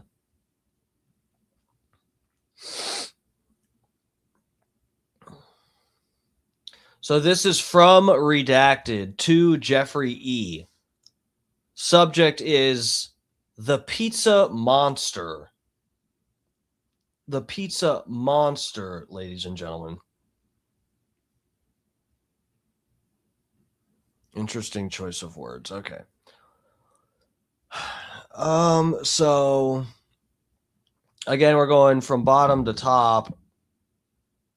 It says she looks pregnant.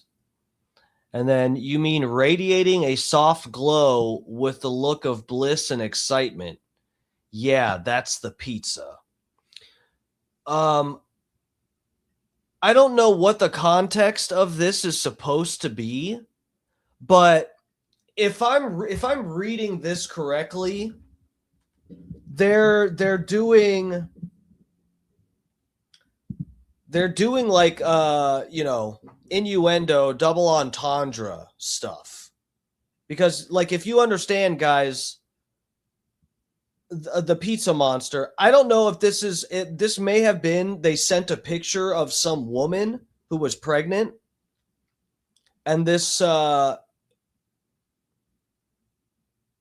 Jeffrey Epstein wrote, "She looks pregnant." And so pregnant, that means you have a baby in your stomach, obviously. Then this person responds to Jeffrey, because Jeffrey said she looks pregnant, and he goes, "You mean the radiating soft glow with the look of bliss and excitement? Yeah, that's the pizza."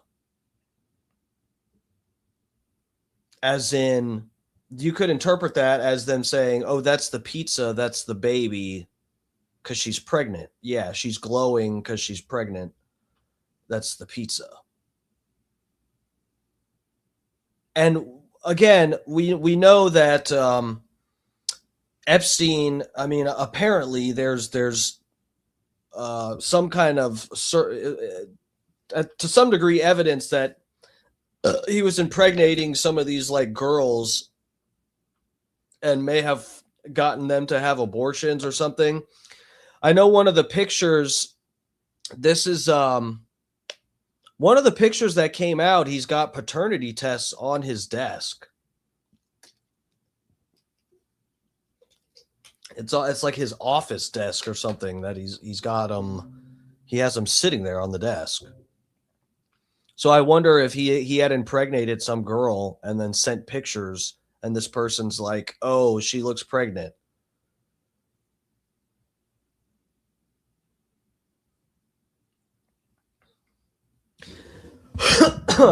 So here's this other one. So again, this ties back into all the fucking weird shit in here about, torture and whatever. Here we have, this is from who knows to who knows, everything's redacted. Thanks, redacted. I didn't realize Bush riz-aped him too. And then what I guess they're replying to is this thing down here. Like to add a few other points disclosed by the purported victim.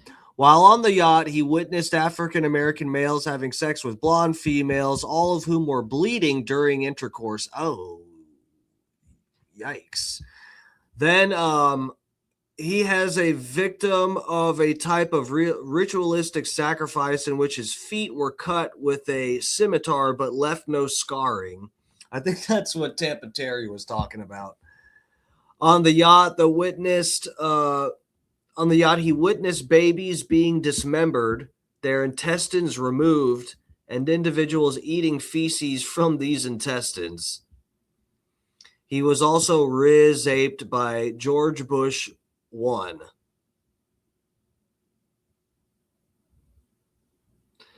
Victim disclosed he was escorted to the FBI building by Michael Moore, who is creator of True Pundit, described by multiple online sources as a conspiracy-driven news website that attempts to paint the FBI in a bad light.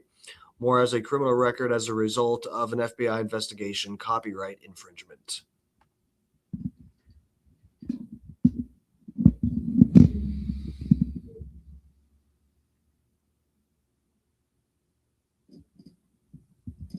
Bro, here's another one. The head count for pizza.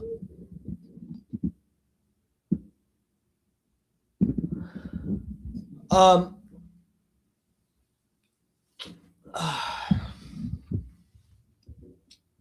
this is from Robin Blackburn to Chris Douglas.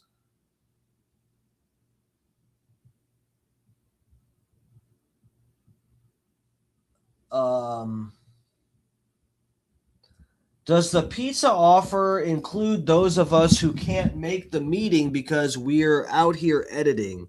Because if so, count me in. This email is color-coded in black and white and will combust in 30 seconds. Chris Douglas wrote, head count. Who all is in the Austin office today who is going to want pizza? We only have one slice. And we need to know how thinly to slice it. Guys, this is the type of thing where you go, I've never heard of a whole office of people sharing one slice of pizza. That's interesting. That's interesting. We're all going to share one slice and just going to cut it extremely, extremely thin. This is what we're talking about, where it doesn't make sense. Sounds like, yes, exactly. What the, sounds like sicko code. Dude, exactly. This is the same thing that we were talking about back in 2015, 2016. We'll have the kids in the heated pool for your entertainment and all of the weird shit. Kids in a heated pool for an adult's entertainment? The fuck is that supposed to even mean? How could anyone pretend that this wasn't real this whole time? You just have to have not really looked at the evidence. That's really what it is. Once you see how much fucking weird coded shit there is, you just go, oh, no, I get it. There's a pattern. I mean, you just can't deny that there's a pattern and that it's the context doesn't make sense. Who's all the on top of it, it says something about this message will combust in 30 seconds.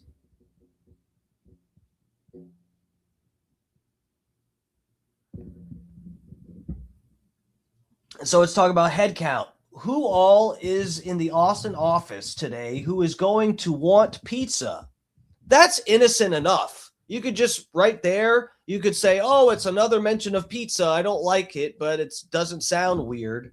But they had to take it an extra step and make, it's like they can't help themselves. Obviously, if you fucking weirdos, you guys know what each other are talking about, but you have to like put the little tongue and cheek wink. You have to put the extra little cherry on top to be like, wink, wink, we're Riz aping little kids. Sounds innocent enough at first. Who all is in the Austin office today who's going to want pizza? But then they just have to take it the extra step and go, we only have one slice. Okay?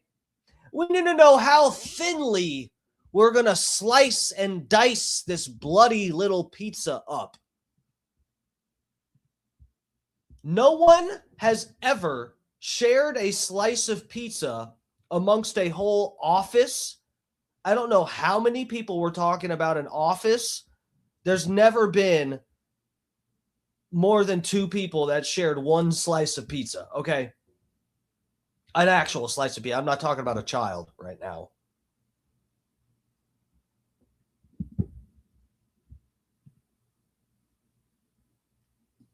And then, of course, this person added this one to the mix. Because this seems to go with the same theme here that we're talking about.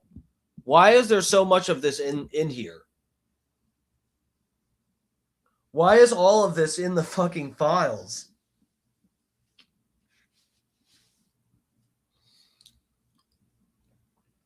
And it's like if all of this meant nothing, like Kash Patel and Pam Bondi said, if all of this meant nothing, why redact the names? Why all of it? Why all of it?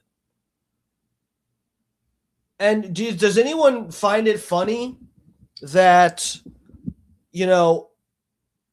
we remember Kash Patel and Dan Bongino and likely Pam Bondi as well, saying that we looked at the files, we looked at all the evidence, and it showed Epstein offed himself. We know that happened, and these files show that there wasn't a whatever, and that Epstein actually did off him. Where is all of that?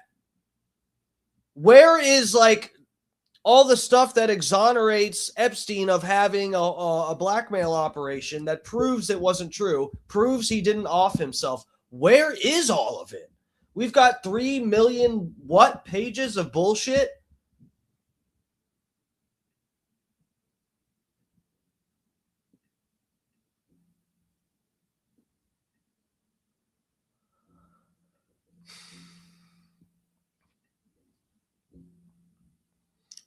Bro, it's wild. How could How could they expect anyone paying attention? I guess they really just don't care.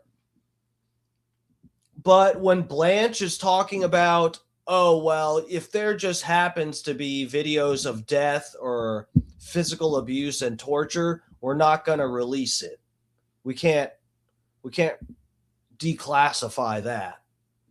And then you got stuff like this in there with the blacked out name. Taxpayers, we would sure like to know what name is behind here. My tax dollars are going into this fucking stupid excuse of an investigation, and you got this little bar protecting some, what is likely a prime minister from some shithole country.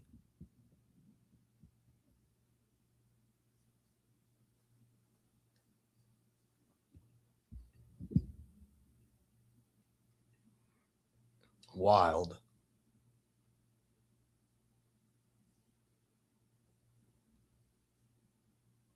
Elephantis is Rothschild. I've heard that too.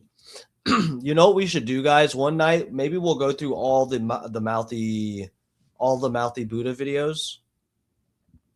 We could do that maybe on a Friday or Saturday or something. Would you guys want to do that this week? Just see how, if it works out, do a watch party, all of the 2015, 2016 pizza stuff. Should we do that like this week?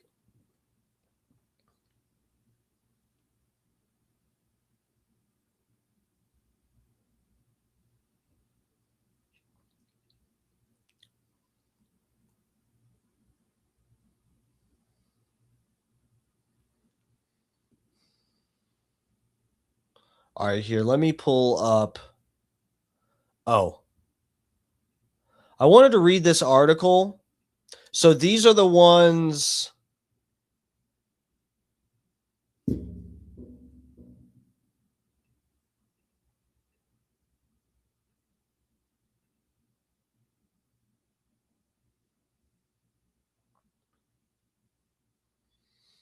Here, let me get you guys to this tab. This is talking about the files the DOJ released and then unreleased.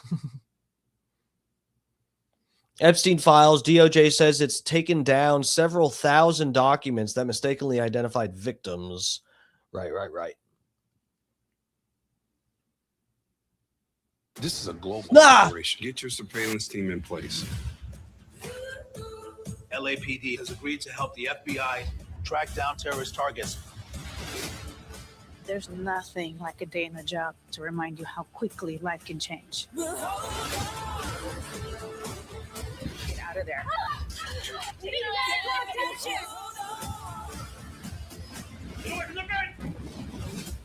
We'll stay strong. Overnight, the survivors calling on 2 New York judges to provide emergency relief and shut down the Epstein Files website immediately after a number of them had their identities exposed. Writing, DOJ committed what may be the single most egregious violation of victim privacy in one day in United States history. DOJ officials say they work to correct any mistakes when they become known. Every time we hear from a victim or their lawyer that they believe that their name was not properly redacted, we immediately rectify that. But the emergency request includes this quote from a person whose name has never been divulged before, saying, "I've never come forward. I'm now being harassed by the media and others. This is devastating to my life." The documents also raising serious questions about why Jeffrey Epstein was given such leniency after investigators initially uncovered potentially breathtaking criminal activity. It is just this incredible, deep, visceral level of frustration and disappointment and sadness and grief. Released for the first time, the original prosecution memo from a DOJ lawyer in the U.S. Attorney's Office in Miami in 2007, showing that federal authorities had uncovered evidence pointing to the broad scale and depravity of Epstein's molestation and exploitation of girls and young women. According to the memo, FBI agents discovered that Epstein arranged for massage appointments for girls and women ranging in age from 14 to 23 years old, with victims receiving a finder's fee of $200 if they recruited other girls. The memo goes on to warn that Epstein represented a continued danger to the community based on his continued enticement of underage girls. Federal prosecutors initially wanted to charge Epstein with at least 60 felony counts, but in the end, Epstein was offered a deal where he served only 13 months of an 18-month prison sentence on Florida state charges, even allowed to work in his office during weekdays. President Trump's name comes up thousands of times in the Epstein files. I love how they added even allowed to work in his office weekdays. Like, you couldn't have made that sound like the same quality of audio. You had to add that in there and make it sound like shit, bro. That stood out like a sore thumb. Learn to edit. The fuck's wrong with you people? Have standards. Mostly in news articles, but also in emails written by Epstein himself. The newly released files also include records of unverified tips to investigators, including some uncorroborated information pertaining to Trump and other high-profile individuals. The two men had a falling out, and the president says he cut off contact with Epstein decades ago. DOJ officials have said the allegations regarding President Trump are false and do not come from credible sources. The new documents are also placing even more scrutiny on men who we've known spent time with Epstein. Among the thousands of new photos released, these never-before-seen images of former Prince Andrew, who was stripped of his royal titles last year over his relationship with Epstein. Now seen here, crouched over a young woman, her face redacted, the date and context of the interaction unclear. Representatives for Andrew have not responded. Hey, it looks on the up and up, right? That woman looks like she's completely conscious, but she just happens to be laying in the middle of the floor with this fucking creepy, disgusting man hovering over her. That looks natural. Nothing to see there. To a request for comment. But now the UK Prime Minister Keir Starmer is calling for Andrew to testify before Congress. Epstein was freed in 2009, and the newly released documents show he continued to communicate with some of the most powerful men in the world. The newly released documents show in 2012, Epstein emailing tech billionaire Elon Musk, allegedly discussing plans for Musk to visit Epstein's private island in the Caribbean. In one email, it appears Musk asked, quote, "What day night will be the wildest party on your island?" Bro, it's crazy how there are people on Twitter who are like trying to pretend Musk got vindicated by this. It's so crazy. And I this is the same thing. Everybody was doing this with the fucking Renee Good videos and the Alex Preddy and whatever, where people will just post something and say that it proves something when it doesn't. It's weird, man. I've never seen it this bad. I've never seen it this bad where people just post something. It might actually prove the opposite of what they are claiming. And they just run with it because it's just like people are running like disinformation campaigns and stuff. But there are actually people on Twitter, probably bots, but might actually be real people who think Elon Musk, oh, he got vindicated. See, he didn't go to the island. But there's like 10 emails of him asking to come to the island. It's like, what the fuck? Like, okay, what's the wildest party? Girls for the Win is in one of them. It's like, come on, dude. Musk says he never went to the island, and this weekend said he has long advocated for the release of files. Epstein had been cozying up to some of the most influential men on the planet since the 1990s. All have denied any wrongdoing and any knowledge of crimes or Epstein targeting children. So much collateral damage to so many, and it's becoming clear that every prominent person who spent time with Epstein is likely regretting it. George? Pierre Thomas, thanks. Overnight, the survivors calling on 2 New York judges to provide. Okay, so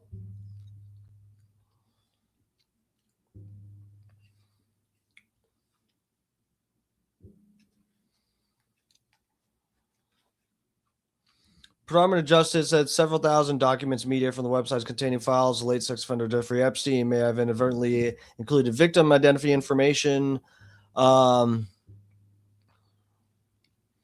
Urgent order to DOJ site be taken down because of redaction failures exposing names and personal information. Okay.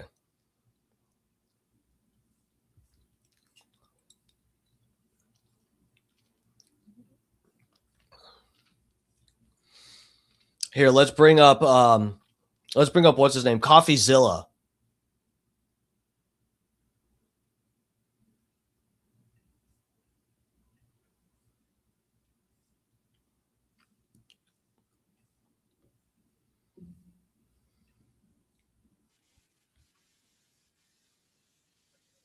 Here we go. Neither Jeffrey Epstein. Okay. Back here. So normally CoffeeZilla gives a good breakdown.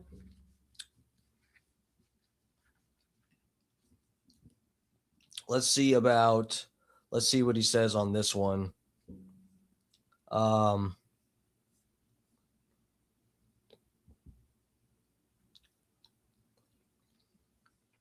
FBI just dropped 3.5 million files, and it is incredible. Huge bombshells about some of the most powerful people on the planet. I can't believe they let some of this stuff out. I mean, it is stunning. Honestly, one of the biggest lies we've seen is the idea that the FBI could possibly come to us and say, not only is there not a client list, there was no credible evidence that Epstein blackmailed prominent individuals. Guys, we're about to see planned blackmail to one of the most powerful people on the planet, and that is Bill Gates. Listen, there's a lot we're going to get to, but we have to start with probably the craziest revelation here, which is Jeffrey Epstein emailing himself about Bill Gates. Now, okay, so yeah, this is the thing. A lot of people didn't notice this. I saw the short that Bubba posted, and they said it's Jeffrey Epstein emailing fucking Bill Gates. You obviously are not paying attention to what you're looking at. This is Jeffrey Epstein emailing himself in this email. You don't know, Bill Gates and Epstein had a relationship post 2008. That's a big year. You're going to hear a lot today because 2008 was the time that Epstein pled guilty for soliciting of somebody under the age of 18. He was a predator at this point. Everybody knew it. Now, eventually, Bill Gates would get divorced when all of this came out. Melinda Gates said it was part of the direct cause for the divorce. She said she met Epstein and said he was evil. he was evil personified. So you have to understand, this is like Bill Gates' kryptonite. He's one of the richest men on the planet. He's got this huge philanthropy arm. But this relationship with Epstein has been a huge problem for him. And Epstein appears to have known that because in 2013, Bill Gates appears to be distancing himself from Jeffrey Epstein. And Epstein seems to have a problem with that. He says, I assume the dedication to our relation went both ways. Larry has now asked me to recommit to a confidentiality agreement. Basically, he's got to shut up about his relationship with Bill Gates. And this is where the blackmail starts. And it comes in the form of like, if I were you, I would do X if I were the type of guy that you should be. He says, in that regard, I suggest I buy you the house that you had your heart set on. In addition to 5 years of severance, we'll buy you out of the investment contract we agreed upon, 30 to 40% of an $100 million partnership for $30 million in today's terms. That's what I would have done had I been in your shoes. Then he lays out what he has on Bill Gates, or what he says he has. Quote, to add insult to injury, you subsequently, with tears in your eyes, implore me to delete the emails I had regarding your STD. Your request that I provide you antibiotics that you could surreptitiously give to Melinda, and the description of your, I mean, this is insane. I mean, it's completely insane. It's like basically laying out in text form, I would give me millions of dollars, and I can't believe you're asking me to delete the message where you were going to give STD medication to your wife without her knowledge. I mean, it's complete. It's crazy. It's just completely obvious what he's doing here. It's just a nudge, nudge, wink, wink. Here's what you should do. But now that coming out after Epstein's death, this looks really bad for Gates, obviously, because you usually wouldn't blackmail somebody for something that's completely false or fake. I mean, maybe he did that. But we also know Bill Gates had affairs. Obviously, Melinda credits it for their divorce. So it's hard to believe there was nothing sketchy going on. Bill Gates, of course, maintains that it was completely above board. He says the fact this allegation was in here just shows how much Epstein was willing to defame people. But what is the deal with the fact that the goddamn the email is to Epstein from Epstein? What the fuck does that even mean? When I pulled this up before, like it doesn't have, I don't think it had anyone except Epstein as the recipient. Like, is this the thing, like with Epstein sending it to himself as like a reminder? Like he's taking notes of all of this?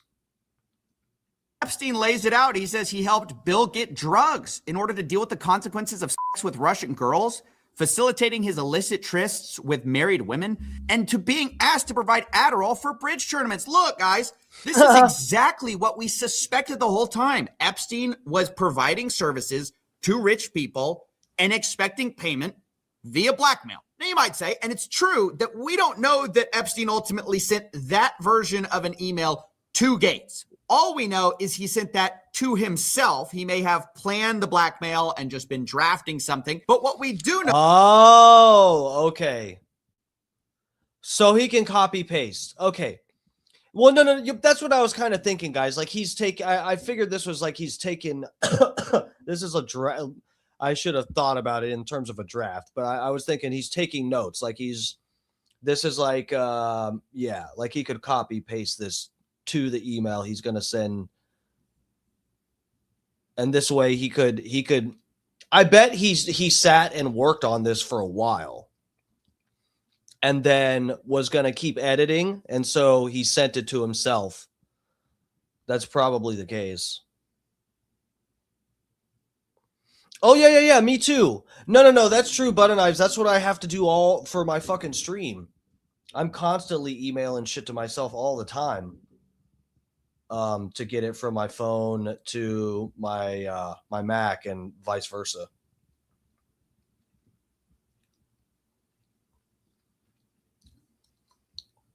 I guess that makes sense. Are two things. The Wall Street Journal has reported that Gates was threatened by Epstein over an affair. We also know that after this blackmail email, Jeffrey... Wow. I didn't even... Hold on a second. Things. The Wall Street Journal has reported that Gates was... This was 2023. I thought this said 2013.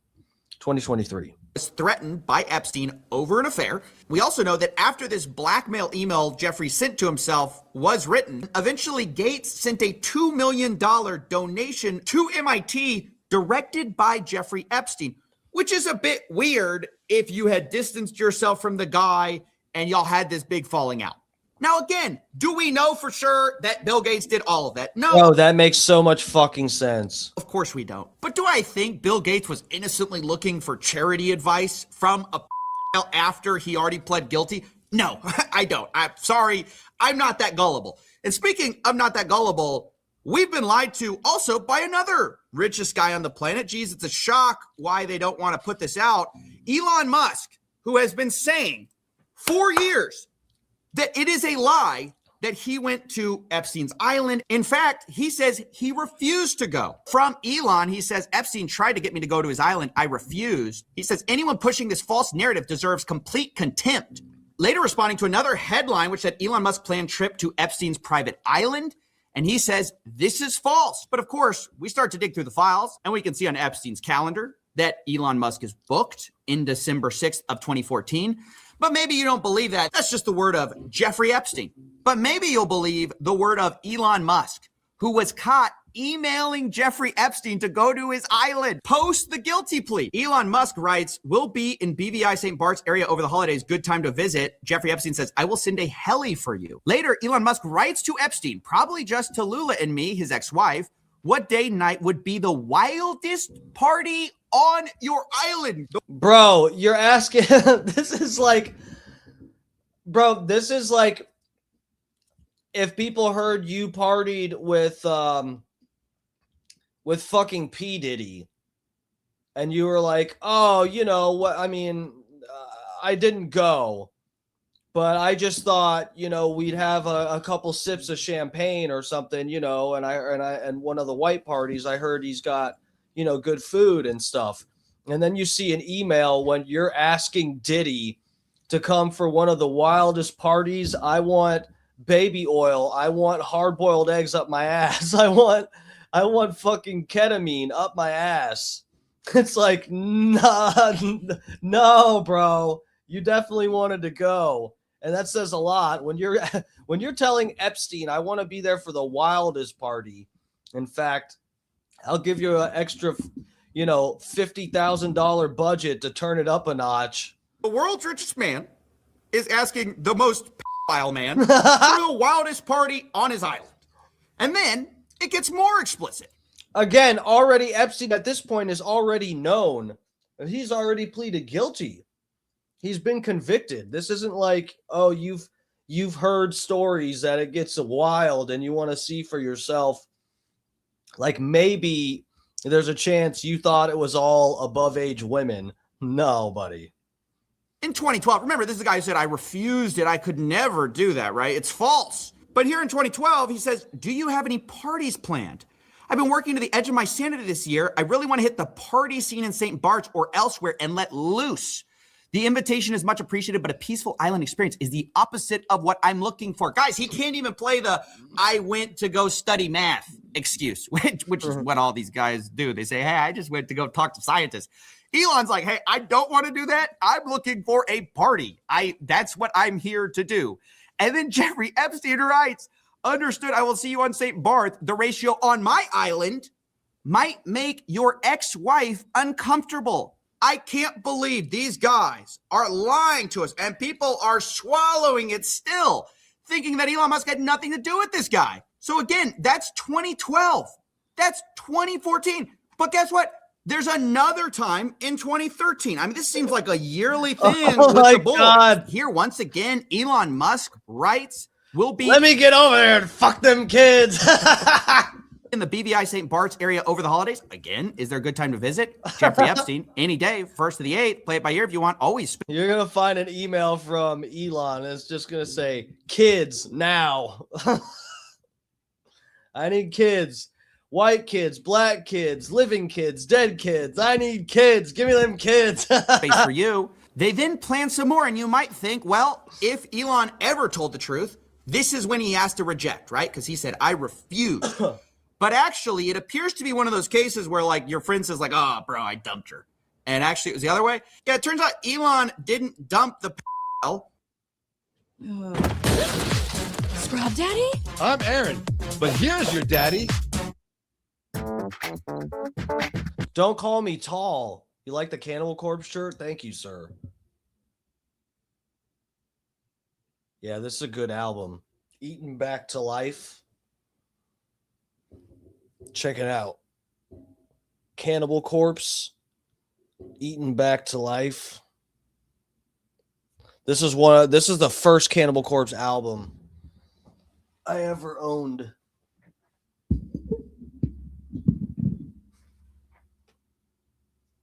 Cool t-shirts.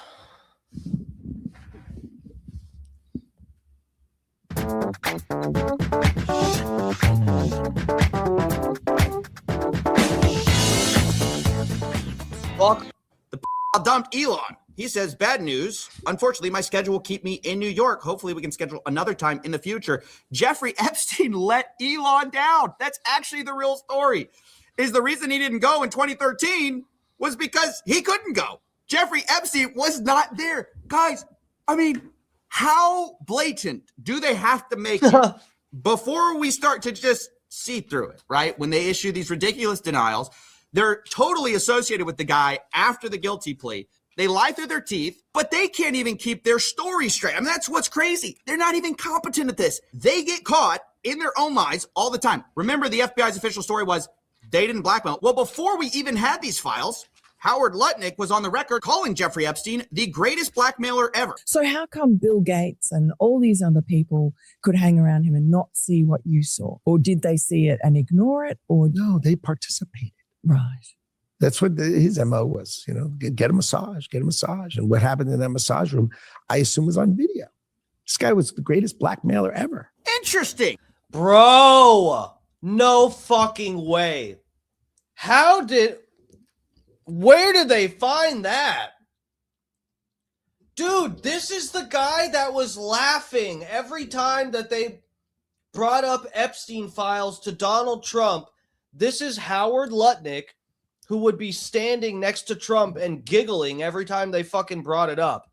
Side note, this guy, and I'll mention it every time he is brought up on this stream. Howard Lutnick also owned one of the corporations that was operating out of, drumroll please, the Twin Towers. That's right. Also mysteriously did not show up to work on 9/11. September 11th, 2001. Did not show up to work mysteriously. Howard Lutnick. Also, mysteriously, Howard Lutnick mysteriously withheld the final paychecks from the families of the people, the employees who died in the rubble of 9/11 because he didn't warn his employees about the attack. He just decided to stay home himself. So, Howard Lutnick, ladies and gentlemen. Okay, so Howard has a different perspective. Now, if you don't know, that guy, do you think he's just telling the truth there? Even this guy who's contradicting the official narrative, this guy literally lived next to Jeffrey Epstein. This guy was like, I'm going to tell the truth. Those guys participated. That guy lived next to Jeffrey Epstein. And by the way, he lied too. I love this video we're about to get into because this guy, Mr. He's the greatest blackmailer ever, does he know something we don't know? Because it's interesting. Mr. I'm his neighbor had to also explain how he had nothing to do with Jeffrey Epstein. And he lays it out pretty simply. He goes, yep, I lived next to him, but in 2005, I had such a horrible experience that I knew I could never talk to him again. He was your neighbor for 10 years. How well did you know him? We move in 2005. Okay. Jeffrey Epstein is arrested in like 08, I think, something like that. Right. So knock on the door. His assistant on like a Saturday says, Mr. Epstein, your neighbor would like to invite you over for coffee. And there's a massage table in the middle of the room. Massage table in the middle of your house? How often do you have a massage? And he says, every day. And then he like gets like weirdly close to me. Ooh. And he says, and the right kind of massage. Ooh. Now my wife is standing here. So she looks at me and I look at her and we say, let's get jerked off, honey. I'm sorry. We have to go. And we left. And in the 6 or 8 steps it takes to get from his house to my house, my wife and I decided that I will never be in the room with that disgusting person ever again. Well, he couldn't be more clear, could he, right? He says, hey, I may have been his next door neighbor, but I met him once before the 2008 guilty plea. Remember I said that was a big deal. And we got invited over and it was like 5 seconds and we left and we realized he was a creep. We were out of there. He made this rude, lewd comment in front of my wife. I would never go see this guy. I mean, he makes it super clear he's gross. So I was never in the room with him. Look at this woman. Good Lord. I think she already has makeup on. It looks like she doesn't. That's not good. Socially? Ah! Gaza. Gaza is at a tipping point. The adults who are malnourished today will die. That is preventable, and it's preventable if we make the action to happen now. For business or for even philanthropy. If that guy was there, I wasn't going because he's gross. These other guys, they may have participated. They participated. But Howard Lutnick, he could never. No. He's too good of a guy. Well, guess what we found in the old emails? Look. What? There's no way. No. Hold on. Looky. It's Howard Lutnick writing in to Jeffy Boy in 2012. Hi, Jeff. We're landing in St. Thomas early afternoon, planning to head over. Where are you located? No.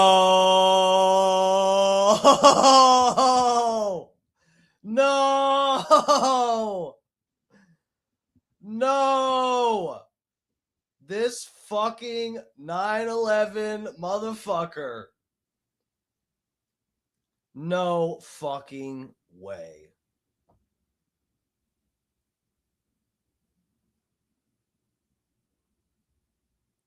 I've seen enough, guys. We should just end the stream here. Go, you know what? We're cooked. We're cooked. We're cooked. They're all friends with Epstein. We're so cooked. Oh my God. You have to be kidding me. You've got to be kidding me. Neighbors with Epstein said Epstein was a disgusting person and they never went back over there. And we've got emails. Dude, you know,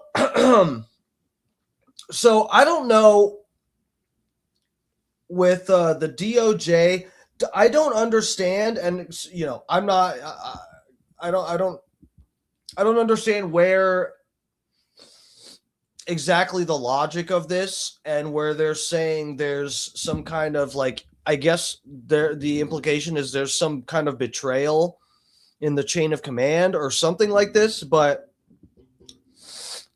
Nick the Gun Guy's in here. What's up? Was Tampa Terry on the Epstein list? I haven't searched his name, but I imagine he's probably in there. That's why he's in here pushing pro-Trump propaganda just nonstop from Canada, as if that makes any sense. So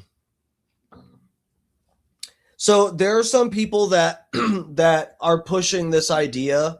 I've seen it, and I'm just reporting on this. I'm not saying that this is facts, but some people are saying that because Trump has not started a war with Iran, like a certain country in the Middle East that is not majority Muslim wants us to, like Netanyahu wants us to, and so these were released.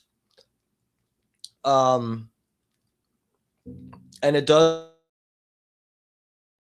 Trump's friends and donors and supporters and people like this, the Howard Lutnicks and stuff, and that this is all this stuff got released. Now, I don't understand, though, because, you know, it's Trump's DOJ. I guess the implication is there's some kind of like betrayal. There's someone, the people within the DOJ went ahead and did this.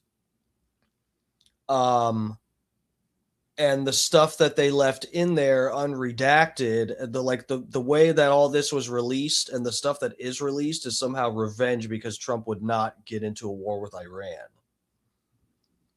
I just don't. That's what I'm having trouble understanding. I haven't seen someone lay it out completely that I understand the, you know, I get the motive they're saying, like, but I don't understand how. I guess it has to be possible, right, for the DOJ to just release something, even though Trump didn't tell them to, right? I mean, they can do that. It might not be that someone might get in trouble or something. I don't know.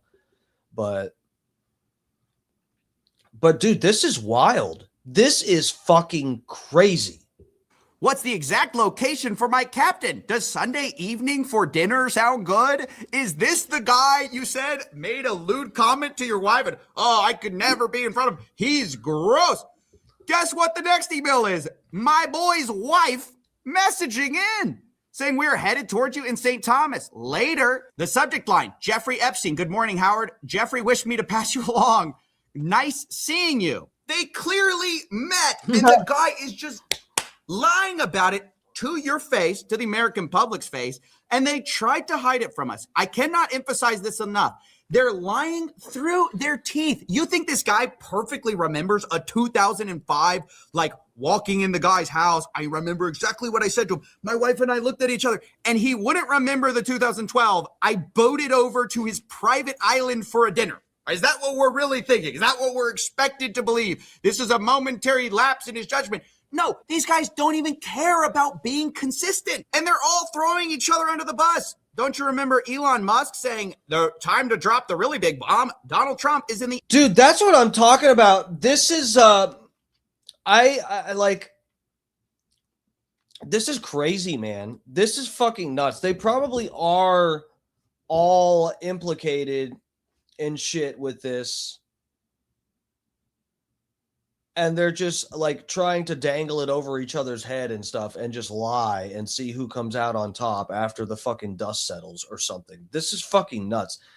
This is actually like some like, you know, multi-faction deep state on deep state violence. That's what we're witnessing right now. That is actually what we're seeing. Unless this is all just scripted shit and we're all supposed to just be shocked by this and overwhelmed and black-pilled, and that's all part of the story. That might be the case too, who knows? But this does just seem like lying retard scumbags who are so powerful they don't care that they are caught lying. They don't care that you know they had a business. That Howard Lutnick can lie to your face and have these emails come out and never answer to it because it's already public knowledge that he's one of the many Jewish guys who like had a business running out of the World Trade Center or some other building in fucking New York City that they didn't show up to work. They showed up almost every day to work and didn't show up to work that one day on September 11th, 2001.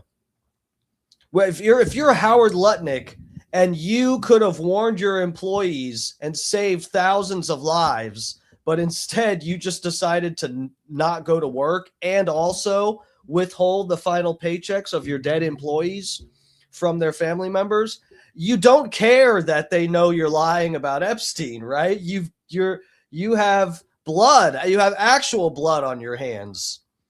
You know, demonstrably. You don't care that people know you lied about when you hung out with Epstein. Give me a break. Epstein files. That's the real reason they haven't been made public. My guy, you also are in the Epstein files very clearly doing stuff you lied about, okay? So is Howard Lutnick, who says, yeah, Bill Gates, he's probably getting blackmailed because he participated. What did you do on the island over in 2012, Howard? Do we know that? I mean, does anyone care? Now, the last thing I want to talk about is some of the most explosive stuff. It's also, again, I have to say, unverified, okay? This is the NTOC, the FBI's National Threat Operations Center. And the challenge with confirming some of this is that these are anonymous tips, or they black them out at least, so we don't know who they are, and anyone can drop a tip. Now, that doesn't mean that you should disregard them. It just means we can't verify them. The other challenge is that the FBI has a heavy incentive to discredit anything with Donald Trump in it, just because he's in the White House right now, obviously. And so I want to be clear, there are notes related to some of these submissions where they say things like complainant was spoken to and deemed not credible. Additional research showed 3 separate redacted. You know, it's hard to tell how much this is the proper due diligence of the FBI, which they should be doing, of course, and not all complaints are credible. But also there's this obvious conflict of interest with the fact that the sitting president is in some of these complaints. But here they are for what it's worth. Complaint summary. Blank reported an unidentified female friend who was forced to perform on President Trump approximately 35 years ago in New Jersey. The friend told Alexis that she was approximately 13. Oh, welcome. What's her name? Hold on. Romeo Peyote? That's a cool name. Welcome to the chat. Welcome. Everyone's guilty. Looks like it, bro. Question is if they participated willingly or were drugged or mind controlled. I like where your head's at. I want to go full schizo here. And it looks like that it's okay to go full schizo because everyone's in this guy. Everyone's guilty. Every fucking person that has any kind of power in society is guilty of banging little kids for some reason. We're living in some kind of fucking terrible fiction novel. 14 years old when this occurred, and the friend allegedly bit President Trump while performing. The friend was allegedly hit in the face after she laughed about biting President Trump. The friend also said she was abused by Epstein. Later, there's very explosive claims about big parties with her, other younger girls, and older Victoria's Secret models, including Bill Clinton and Donald Trump. There's claims third hand about a female victim of Epstein's who wants to publish a book citing Leslie Wexner, Epstein, Bill Clinton, Donald Trump, Ghislaine Maxwell is in the videos as well. And it goes on like this for a while. Some of the complaints are just like very graphic. And obviously I'm going to censor out some of it. But I should also mention the DOJ claims that some of these claims were submitted to the FBI right before the 2020 election. To be clear, the claims are unfounded and false. And if they had any shred of credibility, they would have certainly been weaponized against President Trump already. Now, I agree that if a complaint is timed right before an election, there definitely could be some other motivations to that. But it's also ridiculous to say that anything in the Epstein files, if it were true, would have come out already. Because why didn't we see the stuff about Bill Gates, for example? I mean, that stuff apparently has been sitting in here for a long time. And not only did no one talk about it, the FBI literally covered for it. I mean, they said that this was not the case. There are big claims against a lot of powerful people. Nobody in that file really wants to rock the boat or release the files because then they get in trouble and their buddies get in trouble. And that's a huge problem. So I don't really buy the idea that, oh, if it were true, it would have already gotten out. I don't buy that. That's why we need transparency. That's why it's important these files are out. But this is just to look at a small fraction of the files. And over the next few weeks, we're going to go through all of the major findings we can from this 3.5 million page document dump. But seriously, think about how discrediting this has been, not only to this administration, but to so many rich and powerful people who have lied through their teeth happily towards you in order to hide their relationship with this man that many of them held post-guilty plea. And some of them, now we know, Epstein prepared blackmail for them and, according to reports, threatened. Whoa. What's that? I just built a budgeting app. Yikes. I think that's it from this video.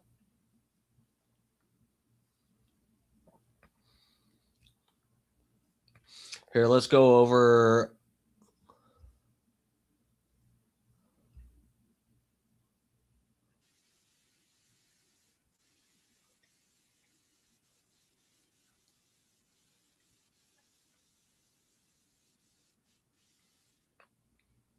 Let me pull up this one. God damn it, Instagram. Let me get you guys over to the gram.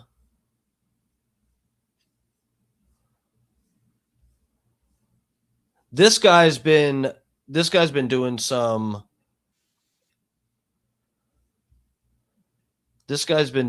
good drops on the files. He had way more motion like the ocean than even I imagined. Who do you know that goes to Algeria and gets a fake passport that puts their residence in Saudi Arabia? Let me just start off with the most disturbing image I've been able to find. What the fuck is that?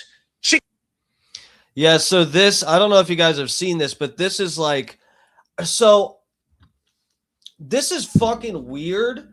The fact that this is partly redacted is fucking weird, and that's what scares me about this photo. I don't know if you guys have seen this.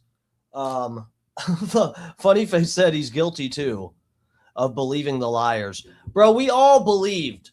Look, if you're an American, you know, you grow up in class, most classes, when you're growing up and going through elementary school, middle school, you have to fucking stand and salute the flag and do all that. And, you know, and as a kid, you get into it and you learn American history and just like, oh my God, fucking all these people died for our rights here and whatever. And look how lucky we are. We have free speech, right? Don't we? And, you know, and we're way better off than being in some other country and whatever. And so you kind of just like don't want to think the foundation of the country you grew up to learn to love and appreciate, the foundation of it is like, you know, human trafficking. Of course, you don't want to think that. It looks like that's the case, though. Human chicken. How old is this human? I don't know.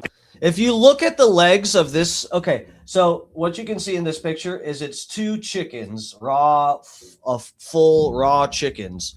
And then you see legs, okay? All you can really see is the one leg here. Now, if you asked me, if you guys know about the art that these people are into, again, guys, it would help. We'll go through at the end of the week. I promise we'll do this. We'll do it on YouTube. If I have to take the video, if YouTube doesn't like it. I mean, everybody's covering everybody's covering the goddamn Epstein stuff, you know, and it's about his human trafficking, okay? But you know, that's supposed to be one of the things that YouTube doesn't like you to talk about on here. I mean, everyone's talking about this though, so I mean, I don't know. You know, it's tough to know what we are and aren't supposed to talk about. I'm trying to, you know, you guys can tell I'm trying to obey the rules here. So, but yeah, we'll go through it at the end of the week so we can catch everybody up. Everybody who stay tuned for real, guys. Friday, unless there's some kind of breaking news we have to cover or something, we'll go through. So I'll get you guys all caught up for real. I'll get you guys all caught up. So when you're looking at some of this stuff, you'll see it. You'll see it like kind of the way I'm seeing it. So this, and Terry just put in the chat here, don't Google Podesta art. So yeah, this, Terry might know kind of where I'm going with this. These guys are into weird art stuff. This might actually, when I first saw this, and I saw that this is a human, it's supposed to be a human leg here. Like, number one, if this were a human leg, it would have to be like a baby or a small child, because this is a full-sized raw chicken. Okay. So this couldn't be like a fully grown human. This would have to be like a very small child or something. But if you look at the legs don't look, they look like it would have to be the size of a child, but the legs don't look like a child's legs, you know? You know how a child's leg and foot, you could see a picture of a child's leg and foot and know it's a child's leg and foot because the proportions are off, you know?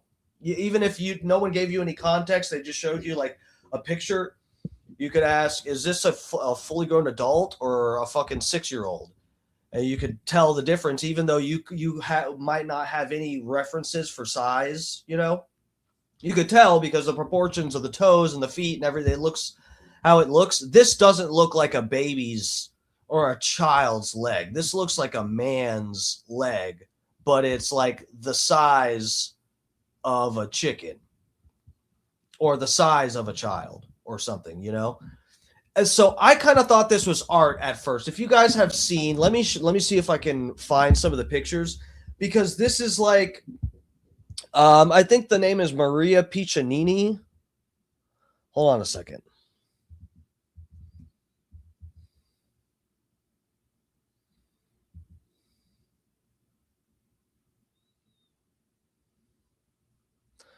How do I spell it?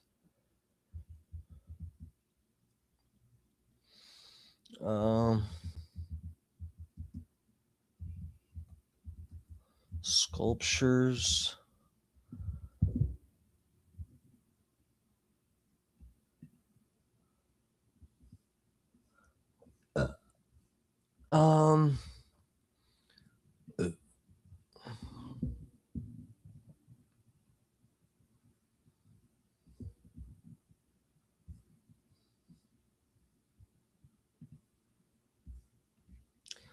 Because there's these weird sculptures and stuff that these people collected, and they look like this a little bit. It'll be like animal stuff mixed with human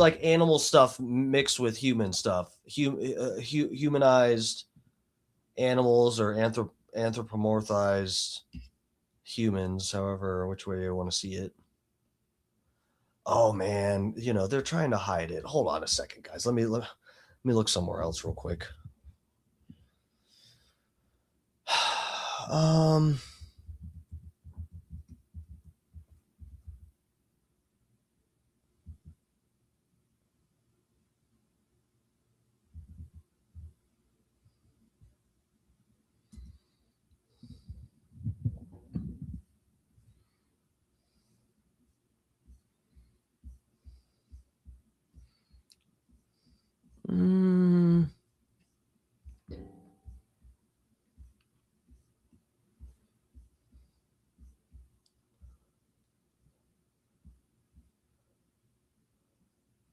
Here, let me show you guys.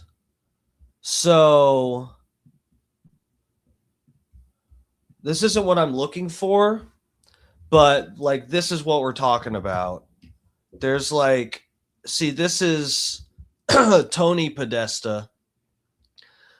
Tony Podesta is the brother of John Podesta. John Podesta was Hillary Clinton's campaign manager.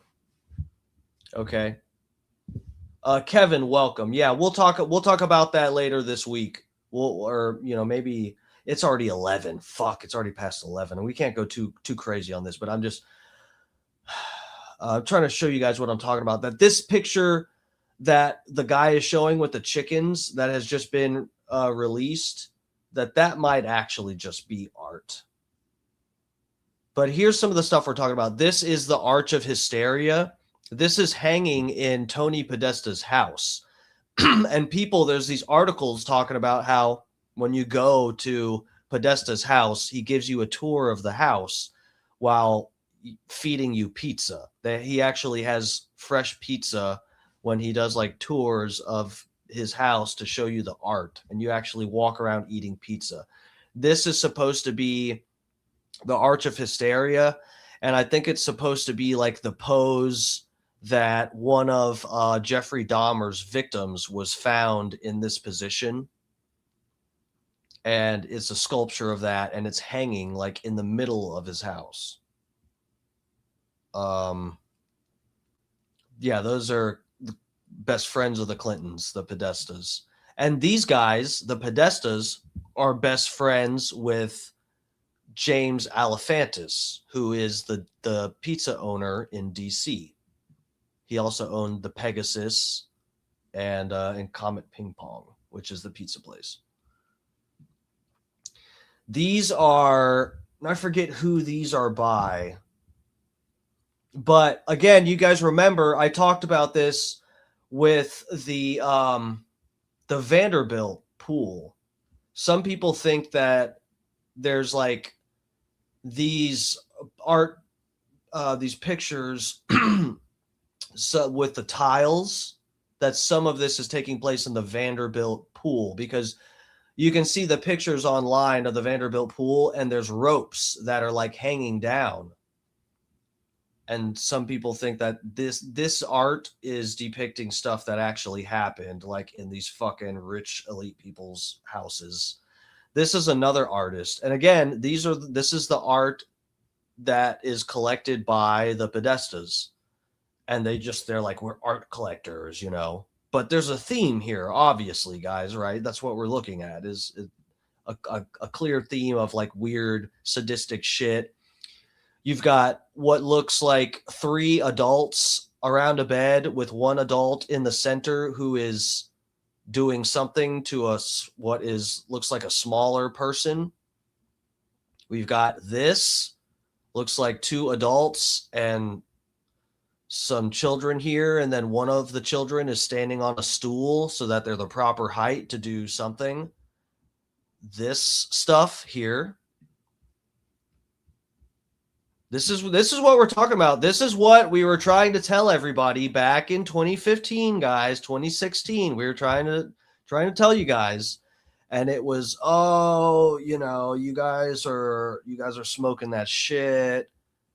You're finding patterns where there are none. You just have creative minds and you're filling in blanks with stuff where, there is none. He's very proud of this, as you can see. I'm looking for the sculptures, though, because there's one thing that's like a pig with a human thing. It looks kind of like this. So this is also, if we take a look at this is one of the themes that we noticed is in these pictures, these kids that look like they're getting abused, they're wearing red shoes. And then you'll notice the red shoes. There's something with the red shoes.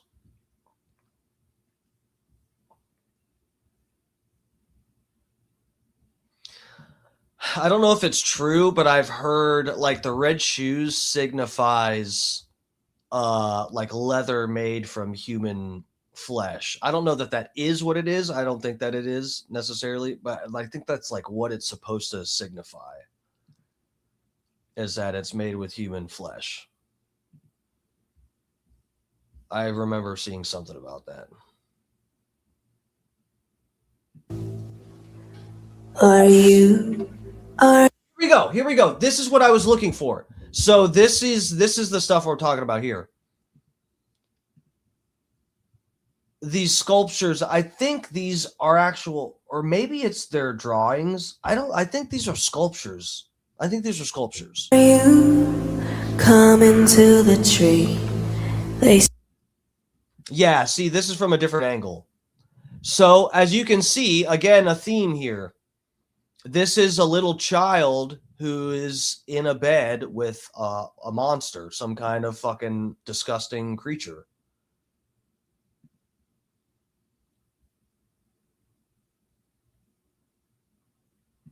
You see what I'm talking about? Little kid in a bed with some like disgusting thing. We're going way down a rabbit hole here.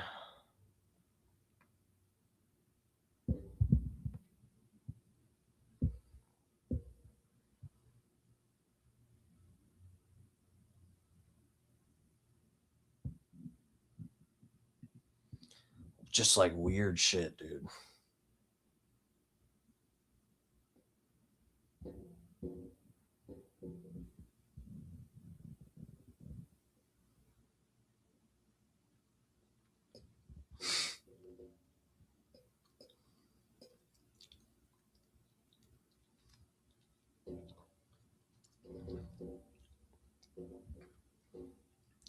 So you have to understand too, these artists. So sometimes, you know, it's like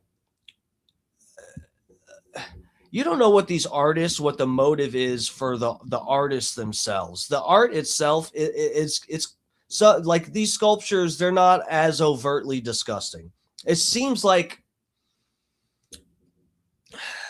you know, how do I explain this?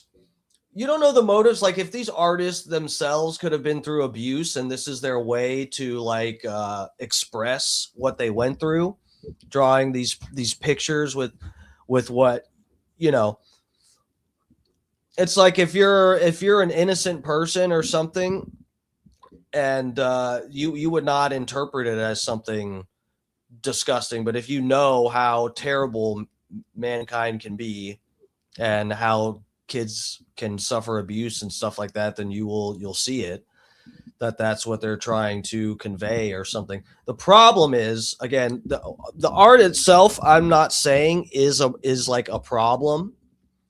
Again, I wouldn't be the one to say this. I listen to Guar.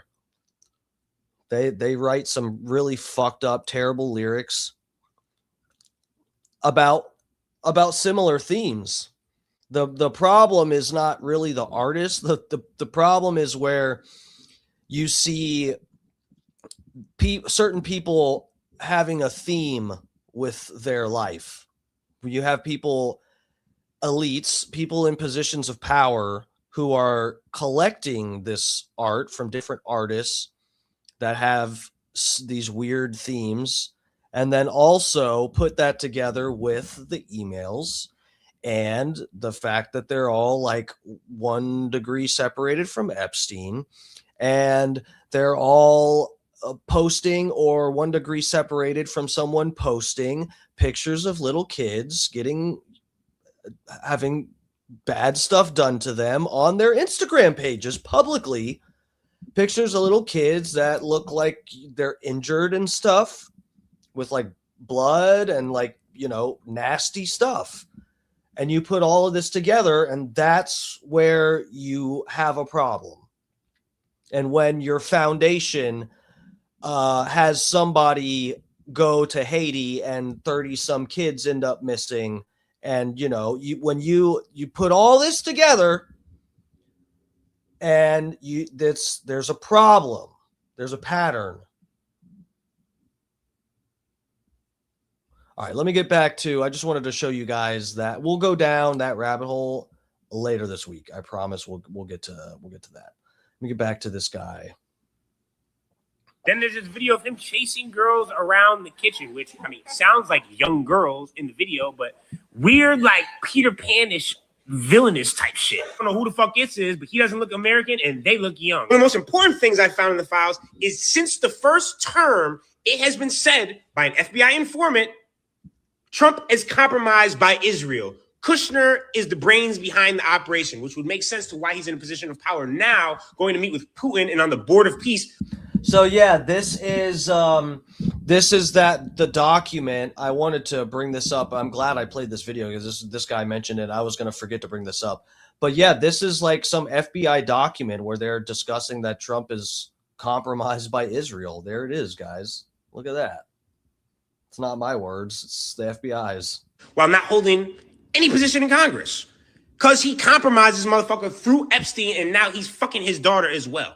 Honestly, Kushner, you moving, grooving, vibe, and sliding on some different shit, son. He was controlling more than just the U.S. He was controlling people around the fucking world. I mean, look at this specific one right here. The Indian Prime Minister Modi took my advice and danced and sang in Israel for the benefit of the U.S. president. Like, what? If the people would allow your country to recognize Israel, it could be an interesting thing to discuss. Maybe we consider $1 billion fund, and then look what he has. But make sure it's with cash, smiley face. Like Epstein had his hand in fucking everything. Who else do you know knows the founders of Bitcoin? That's literally one of the biggest mysteries in the world. And this man's like, yeah, I talked to a couple of the founders. I'm going to go meet with them. Like, wait, who the fuck is this nigga? I'm trying to get a friend out of prison in Syria. Do you have any influence with Assad? Not for email. Bro, this motherfucker was an asset. The Podesta brothers going back and forth. He says he's still in the torture chamber. Last night was fun. Leads me to some of their artwork, which is very damning. Epstein with Woody Allen. Hey, we're going to Paris for the pedophile connection. I think pedophile is the plural. Prince Andrew in this weird fucking photo. And that's the thing. They documented a lot of weird, iniquitous shit. Another accusation of Prince Andrew torturing, sex slaving a girl, and then having her murdered. And we just saw that photo. Then talks to Peter Thiel exactly about Bitcoin. And this is early. Talking about 2014. Still weird that you guys are in conversation because he's a known child pedophile. Because he's trying to tweet his way through this thing that he's going to come out on the other side more powerful. It's like, no. You were begging to hang out with a pedophile. We don't care if he fucking ghosted you. There's the Jay-Z, Pusha T, Weinstein accusation, but it was also made through a tip line and then never followed up, which is weird. That's why I talk about the 14-year-old and not the other party, because it says that this time, at least, research showed that it wasn't credible. But a lot of the time, they weren't following up with shit, which is like, y'all heard?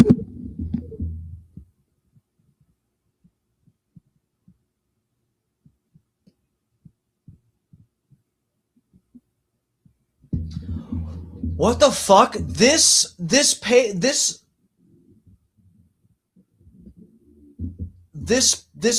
got saved and then redacted again. Hold on, I got lost on different time. Look, this part you can read it down here. This was redacted from Mouthy Buddha's version, or not Mouthy Buddha, CoffeeZilla. Down here, let me see. So, complainant was spoken to and deemed not credible. Additional research showed 3 separate incidences involving police, which something in mandatory psychiatric. So they retracted that part at the bottom, that this person who made that one claim had to get like psychiatric help. That's what it looks like. That was redacted in CoffeeZilla's version. This is one of the files that they took back and then fixed up more and then re-released. It must be. People was raping and maybe dying, and then y'all just didn't call back.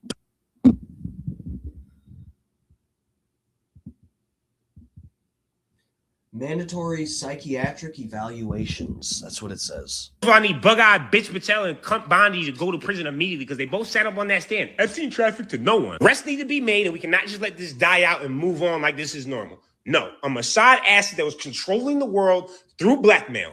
I don't even think he fucking dead. I think bro's dead. He had way more emotion like the ocean than even I imagined. Who do you know that goes to Algeria and gets a fake passport that puts their residence in Saudi Arabia? Bro, that's what I'm talking about, guys. I don't even fucking think he's dead. There was all the shit on 4chan that they were talking about. They switched his body out. Did you guys ever see that? Let me see if I can find this real quick, and then we'll get out of here.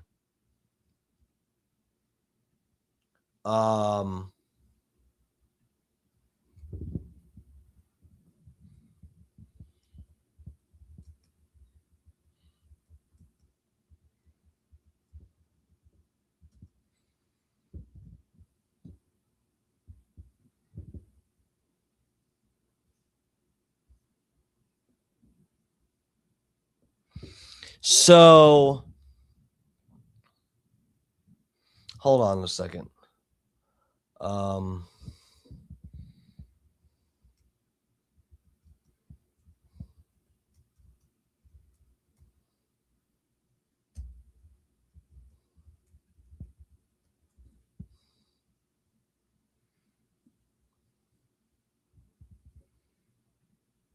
Here, let me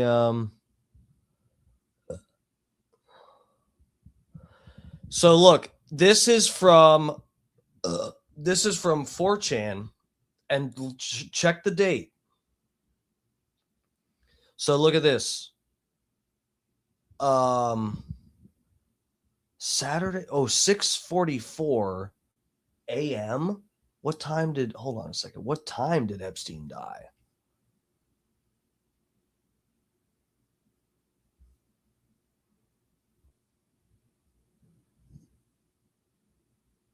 $6:30 a.m. Oh my God. Okay, so within 15 minutes of Epstein having, possibly taken his own life, I don't even know. I'd have to check when was the first that they reported it. But so I'll read this. So this is from 4chan. On August 10th, 2019 at 6:45 in the morning. Not saying anything after this. Please do not try to dox me. But last night after 0415 count, they took him medical in a wheelchair, front cuffed, but not one triage nurse says they spoke to him. Next thing we know, a trip van shows up. We do not do releases on the weekends unless a judge orders it. Next thing we know, he's put in a single man cell and hangs himself. Here's the thing. The trip van did not sign in, and we did not record the plate number. And a guy in a green dress military outfit was in the back of the van, according to the tower guy who let him through the gate. You guys, I'm shaking right now, but I think they switched him out. So this is from 4chan. Again, within minutes of when Epstein had supposedly offed himself. Oh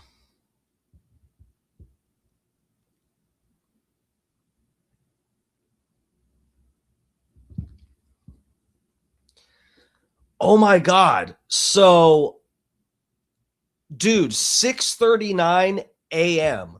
So 6:30, he was found unresponsive. 6:39 a.m. was pronounced dead. So that means unless our time zones, again, we have to take that into account, unless the time zone is off. But, this appears that this was posted within minutes. That means it was 5 minutes. I don't even know if this was reported within that amount of time, dude. This might have actually been someone that worked in the prison or some Israeli asset or something.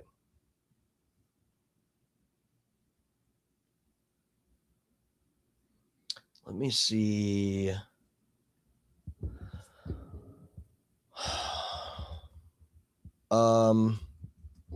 The first report of Epstein's death.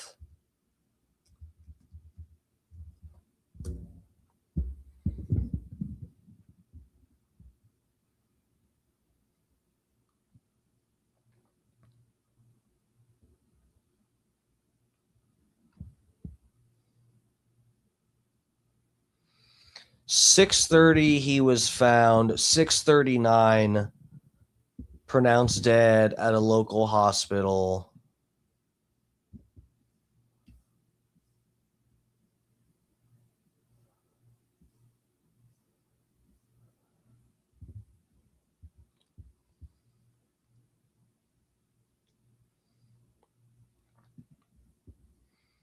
Hold on.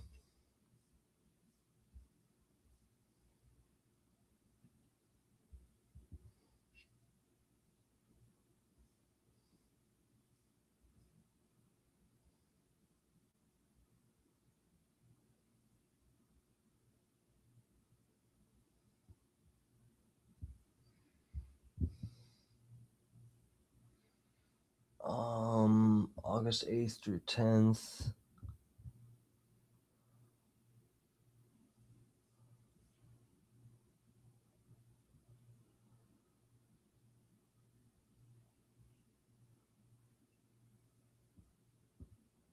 Okay, let me get you guys over on this because I'm just reading through this real quick. I gotta get out of here. Jesus Christ.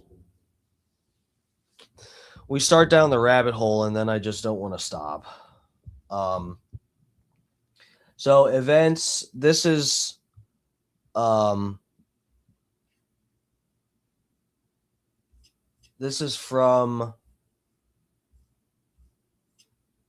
the DOJ.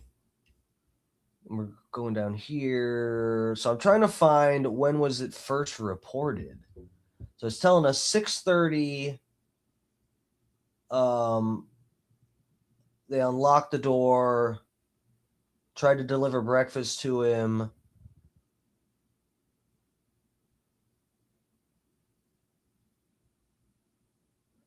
Thomas unlocked the cell, saw Epstein hanged. Thomas immediately yelled for Noel to get help and call for medical emergency.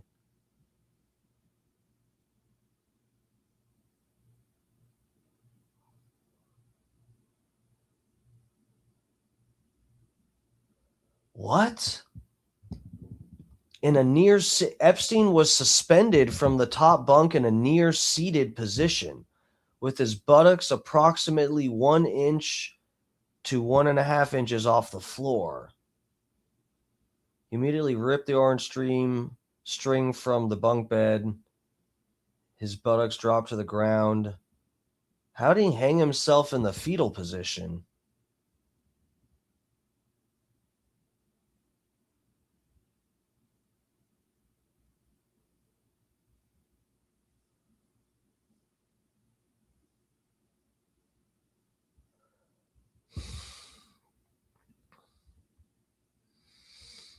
All right.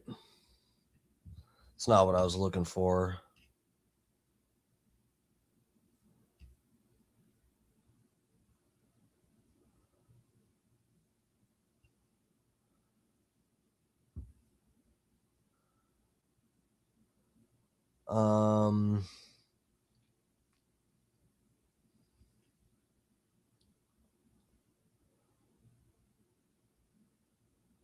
Bro, regardless, that's really close. I mean, is there a chance that some fucking weirdo was just awake and saw an early report of Epstein having been pronounced dead and just posted that?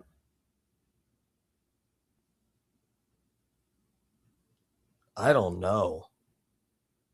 Where'd it go? Okay, I found it. I guess it's possible, but that's pretty close, man. All right, I'm going to get out of here, guys. It's late as fuck. There's so much more to go through with this shit. I know it was a little wonky tonight and all over the place, guys. You have to understand, there's so much. There's so much. And I was like trying to figure out what to get into first. There's so much shit. So I don't know. We'll see what we get into. We'll probably go through a little more detail of some other stuff related to this tomorrow. We'll see about it. I don't know, guys.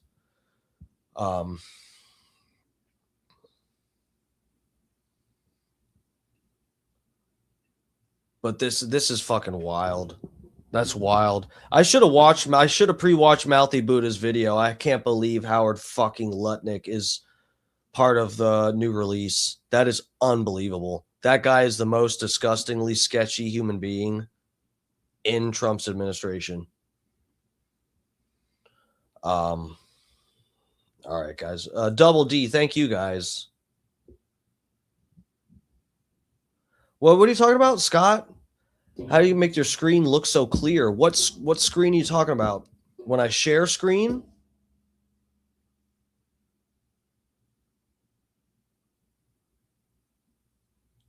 Tampa Terry, you said Howard you're talking about Howard Lutnick?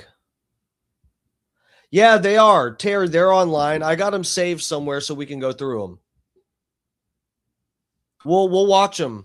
We'll watch them this week, guys.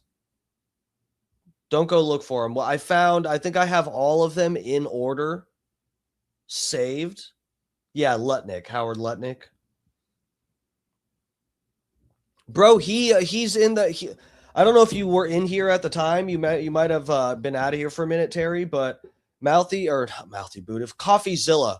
Keep getting them mixed up tonight. CoffeeZilla showed that Howard Lutnick, who had previously done some interviews saying he met Epstein one time, he was Epstein's neighbor for 10 years, met him once, went over there to meet him, and he said something about getting a hand job after a massage, and he said it in front of Howard's wife, and so he was disgusted by it and never spoke to him again. But then they saw in the Epstein files that have just recently released, and Howard Lutnick is like talking with Epstein about going to his island and stuff and saying they had fun hanging out, and it's wild, bro. When I share screen, dude, I don't know what are you using, dude? Are you using Google Chrome or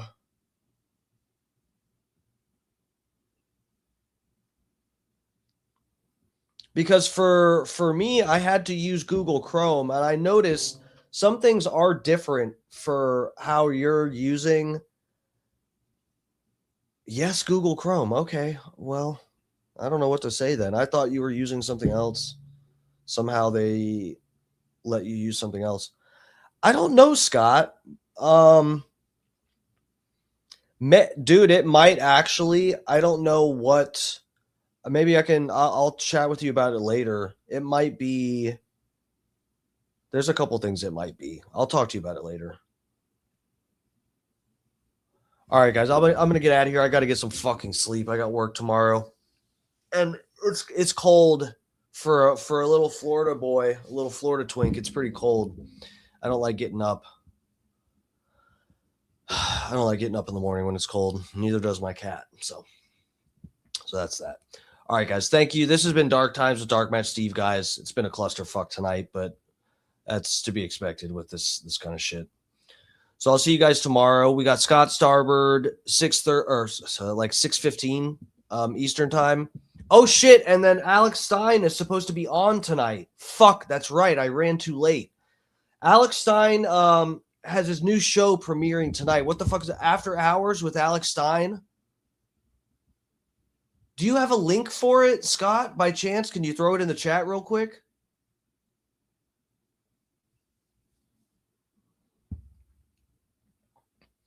What is the deal with? I know his new show starts tonight. I meant to talk to you about this so I could promote it better. Damn it. Is there something special? It's on what? Real America something?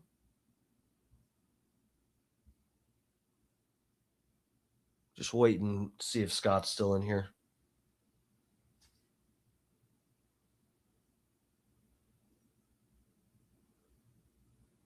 Oh, is that the link? Shit.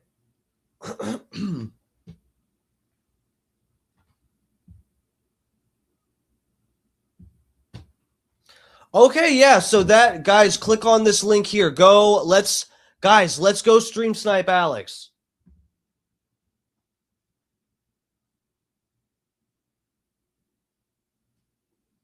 The Epstein brothers, we're going to catch them. We're going to catch all these Antifa. We're going to catch their leadership. We haven't seen anything with these Epstein files. All these names have come up. Where are the prosecutions? Where's the Hillary prosecution? Where's the Comey one? Where's the Comey prosecution? Where's the Letitia James prosecution? Here, let me go. Let me screen share here. I'll tell you, I don't think that everybody on this. So click that link in the chat, guys. That'll take you over to Alex Stein's new deal. Who's this guy, Scott? Is this some guy Alex is having on as a guest, or he's just playing his video or whatever? Guys, let's go over. Get up in the chat. Get up in the chat. Say DMS is here. DMS is watching. Something like that. There he is. There's our boy. Forgot about it, but like now it's resurfacing. Now it's real. Now it's real. Yeah, I don't even think we forgot about it. I think they threatened and intimidated everyone to stop talking about it. That's what that's what I personally witnessed at the time. And when did all the big bannings start? Immediately after that. Yeah, I got really banned. radicalized. I got banned during that time. For Pizzagate, for right around there, that's literally when you first got banned. I didn't realize that. Same I here. I had 1.5 million followers in 2017 with a blue check. I worked for it. And I woke up one morning. I never had like a suspension or like a warning. I just woke up and my Twitter, my Instagram, and my Facebook, like if Dorsey and Zuckerberg had breakfast and was like, okay, we got to screw this guy over. And I got taken out. I still don't have that account back. And that's ridiculous. You should have got it back when Elon came back, but of course they're not going to do that because Enrique, they don't want you to have power. They know that you got a big audience. A lot of people love and respect you, and of course they have to take that away. Is this one of the January 6ers, Enrique? Covering up for pedophiles. Now, this latest release, though, apparently somebody said that Jeffrey Epstein may have not killed himself. I mean, Dan Bongino guaranteed that he killed himself, but there's a leak from somebody inside the jail saying that a person came in and wheeled him in a medical wheelchair. Dude, I just talked about this. And that the tower guard in the back of the van that Jeffrey Epstein might have or might not have been escorted out of the federal prison in New York City, there was a guy in military garments wearing green military fatigue. So what do you think's going on with that? Do you think Jeffrey Epstein killed himself? Because Dude, no way. That is so fucking funny. I was just talking about this on my stream. I sure as heck do not think he killed himself. So check this out. There's nobody better to talk about this than somebody that was in solitary confinement through the Bureau of Prisons for 3 years, almost 3 years straight. The video that they were released, that was completely wrong. Okay. We don't have enough time in this segment to really dig in deep, but I will tell you, the suicide cells are always the closest cell to the guards, right? And you could see in the camera in that original footage that was released, it was on an upper tier. The reason why they should be close is because these people are on suicide watch and they got to get to you as soon as possible. And a couple of other things is the timeline don't match. So no matter where you are in the BOP, in the Bureau of Prisons, whether you're in solitary or not, at 9 o'clock, they're not opening those doors. Unless it's a medical emergency, they're not opening those doors. Okay, count is at 9, and that's when the doors lock and nobody opens. All right, guys, I gotta actually get ready for bed. I'm gonna actually watch this and enjoy it and get some stuff done, do my stretches and possibly rub out a load real quick. So I can't do all of that while I'm streaming. I'll see you guys tomorrow. We got Scott Starboard 6:15-ish p.m. Eastern time. Then I'm going to be on around 8 p.m. Eastern time. And then now we've got Alex Stein at around 11 o'clock. He goes live. So don't forget the lineup. Check it out tomorrow night. I'll see you guys then.